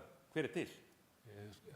Sigurjón, þú ert alveg ready to go. Já, sko, mér fannst þetta mjög áhugaverð erindi hérna og ég var að segja það að ég sá strax hvað þetta var gott hérna þetta fjárframlag og hann rannsakaði það að þetta bara skilaði sér á 0,1 tilbaka, nánast á fyrstu vertíðinni. Þegar var verið að rjúfa þessa kyrrstöðu hér, hvað var það flugi, að þetta bara kom strax tilbaka og ég held að svona góða rannsóknir að þær séu bara mjög góður liður í því að ekki bara finna það sem að tekst vel til, heldur líka það sem að stendur út af borðinu og við þurfum að gera betur. Því að við þurfum líka að vita það, ef eitthvað gengur ekki, að þá hætta því og gera eitthvað annað sem gengur. Þetta verkefni sem fór hérna á stað, það greinilega að skila sér og ég held að við verðum að skoða það hvernig við þroskum greinina líka. Og það líka gert með menntun og þjálfun starfsfólk og koma á góðu gæðamálum. Þannig að ferðamennir, þegar þeir fá reikningin, að hann sé eitthvað í samræmi við það sem þeir að fá, skiljið. Þannig að ef menn að borga fyrir góða gistinga, hún sé þá vel þokkaleg og allt það. Þannig að ég held að rannsóknir og séu bara mjög góðu liður í því að finna hvað góð markaðssetning. Og ég held að við fengið hér það bara svart á hvítu fyrir á fundinu. Já, hoppið yfir Theodór. Já, ég held sko, fyrir mína parta þá held ég að góð markaðssetning skipti öllu, sérstaklega við ætlum að fá verðmætari ferðamenn hérna inn til landsins og ná að markaðssetja til dæmis Norðausturland. Ég held líka að sko Alþingi, þeir sem stjórna hér í landi þurfa að sitja svona niður einhverja heildstæða ferðamannastefnu til lengri tíma sem ekki háð svona duttlungum þegar eru svona tíð stjórnarskipti og svoleiðis að koma nýjar áherslur bara á 4 ára fresti eða 3 ára fresti. Ég held að við þurfum aðeins að sitja okkur meiri langtíma markmið. En já, klárlega myndi ég mæla með góðri markaðssetningu. Við erum sammála þessu. Það einmitt það sem er reynt að gera með ferðamálastefnu sem var samþykkt í vor til 2030, en það má síðan horfa til enn lengri tíma náttúrulega. Einhverjir aðrir sem vilja taka boltann og ætla ég ekki að ganga á línuna? Ágústa? Já, það bara markaðssetning bara lykilatriði fyrir því að koma þeim svæðum á kortið sem við viljum leggja áherslu á og það skiptir náttúrulega reynsla manna sem eru búin að vera í faginu nánast frá upphafi og þessi frumkvöðlar og þeir sem eru búin að berjast í þessu í áratugi. Það skiptir gríðarlegu máli að missa þetta fólk ekki í burtu eða út. Svo má að mínum að til efla sko flæði upplýsinga eða tegund upplýsinga miklu betur og ég tala nú bara af minni reynslu sem rekstraraðili ferðaþjónustu að mér finnst bæði með tilliti til sko vega aðstæðna hér á veturnar þegar að það virðist bara vera að ferðamenn ekki að fá og ég eiginlega bara hef stundum velt fyrir hvernig best að koma þessum upplýsingum. Við hverju má ferðamannum búast þegar hann kemur út úr flugvélinni, bæði hvað varðar veðurfarið, af því það bara staðreynd og þó að ferðamannurinn sé búinn að fara og googla og lesa, hann veit samt ekki í hverju hann að lenda. Hann hefur ekki kynnst svona veðuraðstæðum eins og hér. Og þetta getur bara verið mjög valdið bara mönnum ótta og komið mönnum algjörlega opna skjöldu eins með utanvegaakstur. Í tengslu við hálendisþjóðgarð, það var nú eitt af því sem var nú notað þar að þetta ætti nú að minnka utanvegaakstur en staðreyndin nú bara þar alveg utanvegaaksturinn þjóðgarða. Þetta ekki málið að friðaland veldur ekki minni utanvegaakstri heldur flæði upplýsinga. Akkúrat. Aukin skilti við jaðra hálendisins og slíkt. Þannig að þetta upplýsingarflæði þarf að aukast, þannig að lykilatriði markaðssetning og upplýsingar. Njáll, svo Sæunn og Ingibjörg. Ég vildi svona rétt kannski eins og með Safe Travel verkefnið sem ég held að var nú mikið búbót þegar það kom og hefur nú gengið að mörgu leyti ágætlega og í það komið að maður örugglega gera betur varðandi það. Svo vildi ég aðeins bæta við þetta, ég var að tala bráðaþjónustuna áðan og slysinn og þetta. Ef við komum aðeins Reykjavíkurflugvöllinn í þessu umræðu. Það sjúkrahúsið sem tekur alla erfiðustu aðgerðir í landinu fyrir alla. Og þess vegna vil ég bara koma að kollegum mínum hérna, þeir styðji þá baráttu að halda Reykjavíkurflugvöll með öllu sem hann í dag. Hérna, hér á vinstri hönd eru nú aðilar sem að, eins og Ingvar fyrir flokki sem berst mjög hart og þingmenn flokksins í dag gegn Reykjavíkurflugvöll. Þannig ég skilja það eftir að sjá okkur. Það gríðarlega mikilvægt. Og ef við tökum síðan breiðari myndina, Reykjavíkurflugvöllur gríðarlega mikilvægur varaflugvöllur fyrir íslenska alþjóðaflugvallakerfið sem stendur bara 4 flugvöllum, Keflavík, Reykjavík, Akureyri og Egilsstöðum. Þetta bara 4 vellir. Og Reykjavíkurflugvöllur, 80% af flugum út úr Keflavík í dag, þá Reykjavíkurflugvöllur brottflugs varaflugvöllur. Þannig að fólk þarf líka að fá svona starfur og við erum að tala um innviði, þá skipta þessi innviðir gríðarlegu máli. Og þar sem við höfum takmarkað innviði, þá þurfum við að nýta þá vel. Forsendur fyrir millilandaflugi á Akureyri og Egilsstöðum það innanlandsflug þó með þeim hætti að það stendur undir rekstri svona almenna starfsemi og annað. Þetta bara viðbót við innanlandsflugið. Það sem við höfum að gera fyrir mjög lítinn pening hérna í töluvert langan tíma. Það gerist vegna innanlandsflugsins. Ef Reykjavíkurflugvöllur fer, þá verður ekkert innanlandsflug. Ef hann fer til Keflavíkurflugvöll, það fer 30–40% af innanlandsfluginu bara dettur upp fyrir og þá fjármögnun kerfisins endalega farin og flugrekstur í landinu. Þannig að þetta gríðarlega út að vera að tala um innviði. Þá þetta kannski stærsta innviðaspursmáli sem fólk þarf að hugsa þegar við erum að ræða hérna innviði í landinu og hvernig við þurfum að viðhalda þeim og hversu mikilvægir eru fyrir það að halda kerfunum gangandi. Akkúrat. Við vorum reynda komin í markaðssetninguna, þetta var góð viðbót. Sæunn? Já, ég skal koma okkur aftur í það. Við í Samfylkingunni tölum fyrir ábyrgri hagstjórn, þannig að ég held að sé mjög mikilvægt eins og Sigurjón var að segja að vera með góða rannsóknir til að sýna líka hvað að virka og hvað ekki í markaðsmálum og þá getum við séð hvenær borgar sig að leggja fjármuni í eitthvað. Samfylkingin styður að sjálfsögðu uppbyggingu ferðaþjónustunnar og kannski aukina markaðssetningar í því samhengi, en við viljum samt líka leggja áherslu á aukna verðmætasköpun í greininni fremur en fjölgun ferðamanna og líka þessari jafnari dreifingu landið, þannig að það kannski meiri rétt á sér ákveðin markaðssetning á ákveðnum svæðum. Og bara líka, við viljum líka styðja við uppbyggingu og vernd á fjölsóttum stöðum. Ingibjörg? Já, takk fyrir. Svona kannski að því að tali barst hérna af Reykjavíkurflugvelli, að þá kannski líka mikilvægt að nefna Keflavíkurflugvöll því að það eru einhverjir flokkar sem að sjá hagsmuni í því að selja Keflavíkurflugvöll. Framsókn ekki þar. Við viljum halda vellinum í eigu ríkisins og eins líka þá geta haft áhrif á komu ferðamanna hér til landsins. En varðandi markaðssetninguna og fjármunina, kannski bara skemmst frá því að segja að ferðamálaráðherra, Lilja Dögg, ráðherra Framsóknar, hún kallaði eftir meiri fjármunum einmitt til þess að markaðssetja, þannig að einfalda svarið já, við munum gera það, en auðvitað fyrir eftir hverju verða í stjórn að loknum kosningum. Þið verið bara að búa til stjórn þetta mál. Þannig að varðandi ferðaþróunarsjóðinn sem við höfum stutt dyggilega í Framsókn, að þá hann meðal annars forsenda þess að við erum að sjá, hafa sett aukning í hann og þess vegna erum við að sjá flug hér til Manchester frá Akureyri. Þetta skiptir gríðarlega miklu máli og við þurfum, þetta þarf þolinmótt fjármagn og við þurfum að halda áfram að styðja við þetta verkefni þangað til og vonandi að það verði sjálfbært, en leiðu þetta vissulega alltaf að meta árangurinn. Það er svona gott að fá þessar tölur hjá Jóni Þorvaldi hérna áðan varðandi áhrifin af stuðningi og hvað áhrif þetta hefur inn á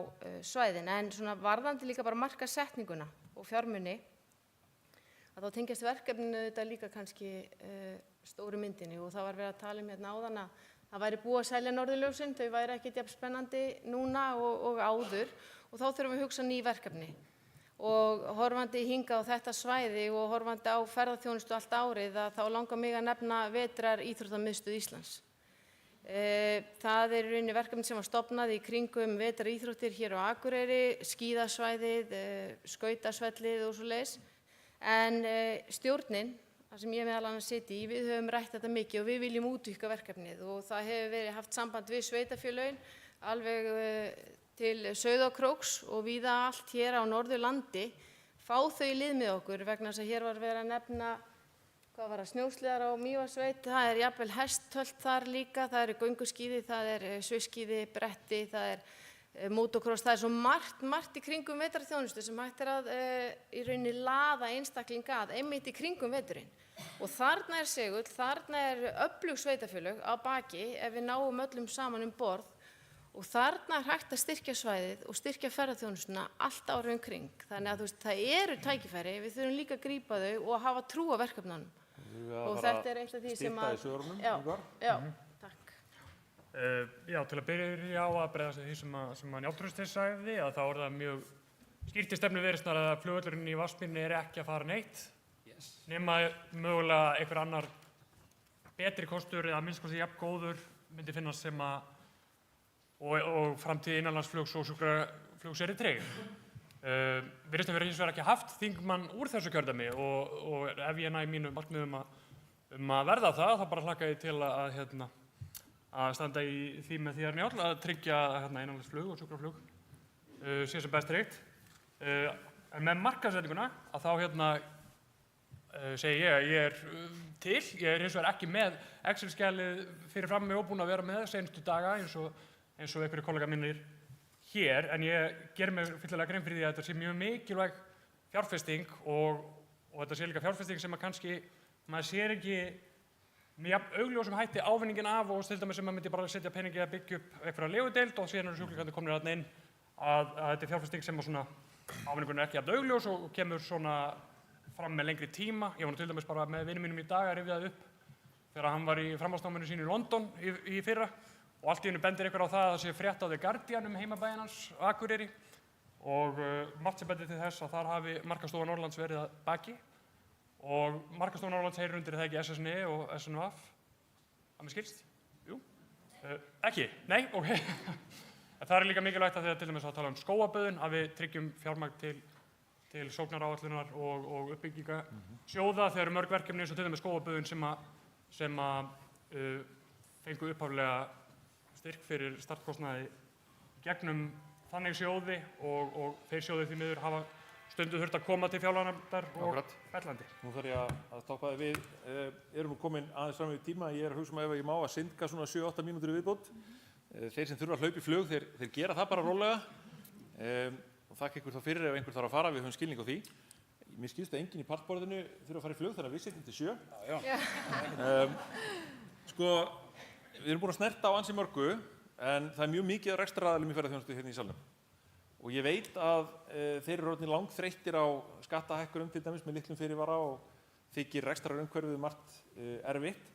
Þannig að þetta kannski sú spurning sem að þeir vilja helst fá svör við, margir hverjir, og það hvernig ætlar ykkar flokkur, í samvinnu við aðra þá, væntanlega góðri, að koma eða bæta rekstrarumhverfi ferðaþjónustufyrirtækjanna ef flokkurinn ætlar að gera það yfir höfuð. Þá ég að tala hluti eins og skatta, það sem að sumir hafa talað fyrir auknum gjöldum, rekstrarumhverfi, einföldur regluverks og ýmislegt svona sem að skiptir máli varðandi atvinnuuppbyggingu á svæðunum vegna þess að betra rekstrarumhverfi þýðir það náttúrulega að fleiri geta fengið atvinnu, heilsársatvinnu og svo framvegis. Og nú þetta bara free for all, hver vill rétti pönd? Sigurjón, þú varst fyrstur og svo Njáll og nú það að vera stutt. Og ég skal reyna að vera stuttur. Ég held að það bara skipti máli fyrir þá sem í þessum rekstri eins og öðrum að það að taka hérna á vaxta umhverfinu. Þetta bara gengur ekki upp. Og ég held að það sé númer 1, 2 og 3 og það bara, ég vil segja það bara einfaldlega ofáir í þessu umhverfi sem eru aflögufærir til að borga skatta. Þannig að ég tel að þetta vera númer 1, 2 og 3. En engu að síður þá held ég og alveg vissu það að það bjart framöndan fyrir greininni og við þurfum líka að gæta því að halda ákveðinni sérstöðu. Og ég vil nefna bara til dæmis eins og Grímsey. Ef við gætum ekki að því að það verði áfram útgerð og mannlíf í Grímsey, þá verður þetta miklu verðminni ferðamannastaður. Eins þetta með sveitir landsins. Við þurfum að standa með fjölskyldubúinu, þora að vera svolítið sveitó og standa þannig líka með greininni þannig að þetta styðji hvert annað. Því að ef við gerum það, þá ég mjög bjartsýnn á að greinin geti borgað skatta og að muni vaxa, dafna og þroskast. Takk fyrir. Njáll. Það var beint með Keflavíkurflugvöll og varðandi, ég verð bara að benda, ég segi bara eins og sessunautum minn hvernig flokkur talar eitthvað og svo bara vísa ég planið og netið. Það til skýrsla sem ég skráði fyrir sem formaður stýrihóps, verkefnahóps á sínum tíma á skosku leiðina og sem heitir Loftbrúin í dag. Hún gefin út í nóvember 2018 og hún snýrist líka uppbyggingu flugvallakerfisins og varaflugvallagjaldið sem kom inn í 1. nóvember í fyrra sem síðan forsenda aftur fyrir uppbyggingu. Það mun kosta framkvæmdir á Egilsstöðum og ef við tala þá. En rekstrarumhverfið? Rekstrarumhverfið næsta. Ég þingmaðurinn sem reis upp 2017 þegar átti að hækka virðisaukann að gistingu í ferðaþjónustu úr 11% í 24%. Ég veit ekki hvort allir rekstraraðilar í ferðaþjónustu áttu sig á því. En þá voru í stjórn með Viðreisn og Bjartri framtíð og þar var ráðherra sem lagði gríðarlega áherslu að hækka virðisaukann að gistiþætti ferðaþjónustunnar og það flokkur Ingvars. Og þannig að það bara átti ykkur á því. Ég hef talað mjög fyrir hagsmunum ferðaþjónustu.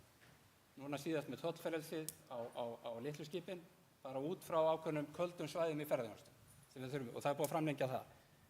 Það sem hins vegar, við erum öll, Sigurjón, viljum fá vexti niður. Það bara svo almennt, við erum öll í þeim, það þarf ekki að ræða það. Og vonandi fáum við stýrivaxtalækkun eða meginvexti niður á miðvikudag. Minnst að kostu að fjárlögunum skila með þeim hætti að þau ýta undir aðhald í kerfinu og stýrivaxtalækkun. Hins vegar, ég held að sé lykilatriði almennt í rekstri að það fyrirsjáanleiki. Það það hvernig stjórnvöld taka ákvarðanir með skömmu fyrir að vera í fjárlögum í desember sem bara byrjum áramót. Þetta óþolandi, þetta á við allt íslenskt atvinnulíf og ég held að fyrirsjáanleiki væri eitt af stærsta sem fólk ætti að fara að tala meira fyrir, þannig að ákvarðanir tekna með góðum fyrirvara. Við rekum okkur endalaust á þetta og þetta gjörsamlega óþolandi í störfum þingsins, hvað sem fjárlaganefnd eða annars staðar. Það að það verið að taka ákvarðanir sem að taka gildi eftir einhverja daga og það menn ekki eins og tíma fyrir tölvukerfin að laga þau. Það fyrirsjáanleiki. Ákveða hluti með góðum og löngum fyrirvara. Takk, þetta músík í mín eyru. Sæunn? Já, Samfylkingin með plan til að lækka vexti og verðbólgu sem þið getið kynnt ykkur á access.is eins og Njáll Trausti var að auglýsa fyrir okkur. Bara takk fyrir það. Vera góður. En já, og þú veist, að sjálfsögum mun það skila góðum áhrifum fyrir ferðaþjónustaðala sem eru líka berjast í bökkum eins og við hinn í þjóðinni.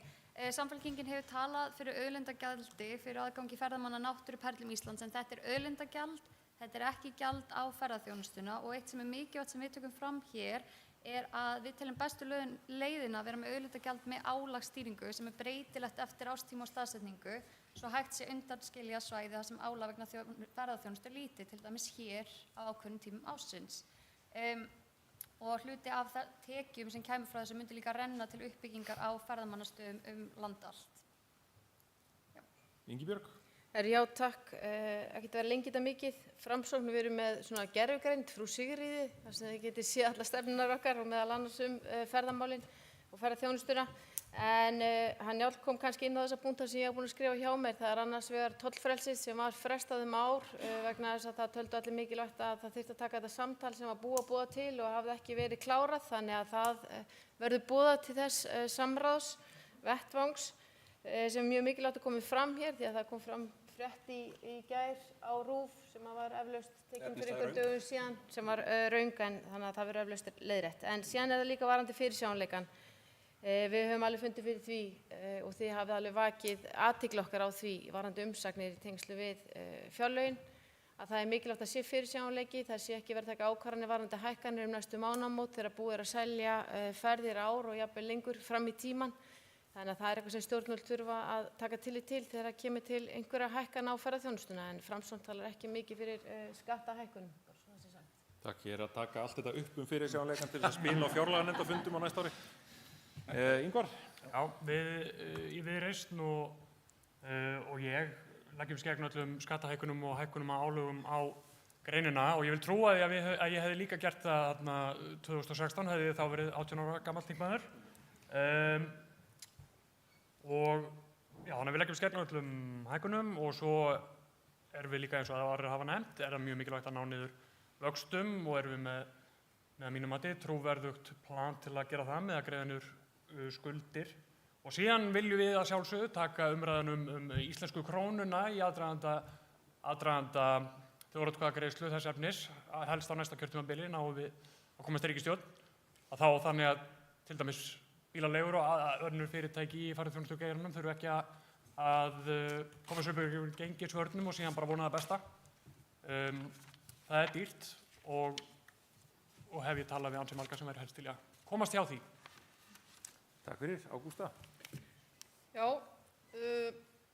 Ingibjörg segir að Framsókn tala ekki mikið skattahækkanir. Ekki mikið en samt.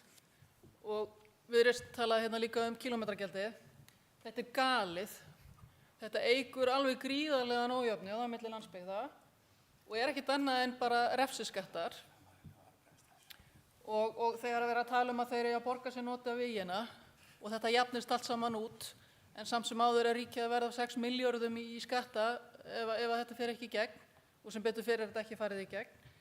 Við þurfum að hætta þessum refsiskattaherferðum á landsbyggðina. Það er númer 1, 2 og 3. Vaskurinn er ferðaþjónustu, ég held að segja sér bara svolítið sjálft að ef hann verður hækkaður þá er ekkert mjög bjart framundan.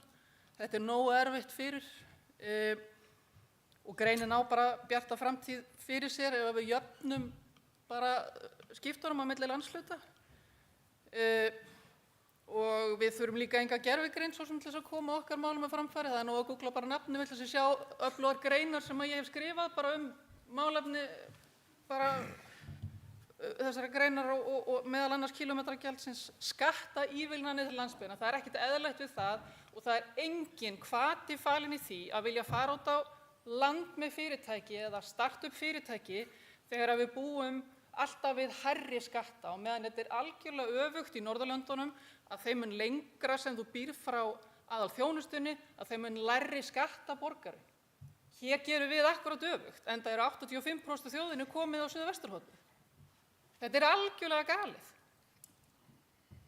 Þannig að skattaívilnanir til þess að hvetja fyrirtæki og frumkvöðla og fólk til þess að búa á landsbyggðinni og starta og efla bæði byggðir og atvinnu, það er bara grundvallaratriði og þá á greinin bjarta framtíð fyrir sér. Takk. Theodór, þú ert síðastur inn og síðastur út. Já, nú er kannski bara ráð fyrir mig að þykjast viðtekin eitt og þegar ég er svo nýr í pólitík, sko. En það er vissulega í, held ég, stefnu Pírata að það eigi að hækka virðisaukaskattinn. En ég tel að það sé ekki, það yrði ekki gert, það yrði þá að gera það í samráði við alla aðila. En á móti kemur að við viljum hins vegar náttúrulega vinna því að það verði meira eftir að skatttekjum í á landsbyggðinni, í þeim samfélögum þar sem skatttekjurnar eru búnar til að verði meira eftir af þeim þar.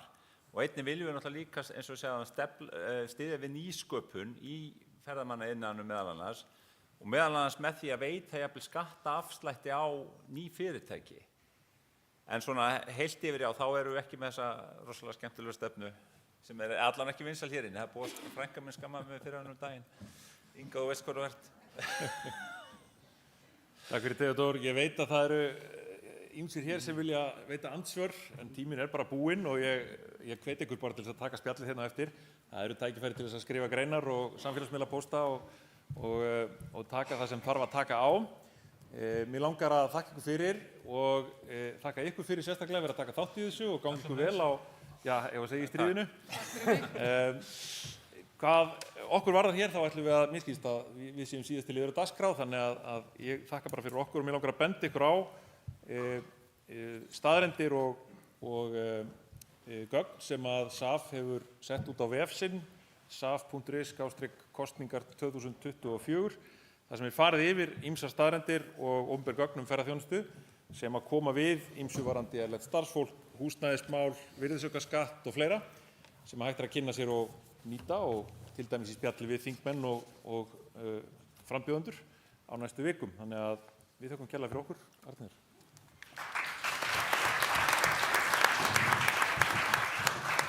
Já, ég ætla ekki að orðlengja þetta frekar. Mér langar að þakka þátttakendum í pallborði, Jóhannesi, fyrirlesurum og auðvitað ykkur gestum og starfsfólki markaðsstofunnar fyrir skipulag og undirbúning og alla tækniaðstoðina sem fer hér fram bak við tjöldin. Hvet ykkur til að kíkja við hjá okkur í Strandgötu 31 og horfi ég sérstaklega á verðandi þingmenn og taka samtalið og halda áfram að spjalla ferðaþjónustuna. Við erum búin að koma víða við í dag og ég vona að þetta hafi verið fróðlegt og gagnlegt. Takk fyrir.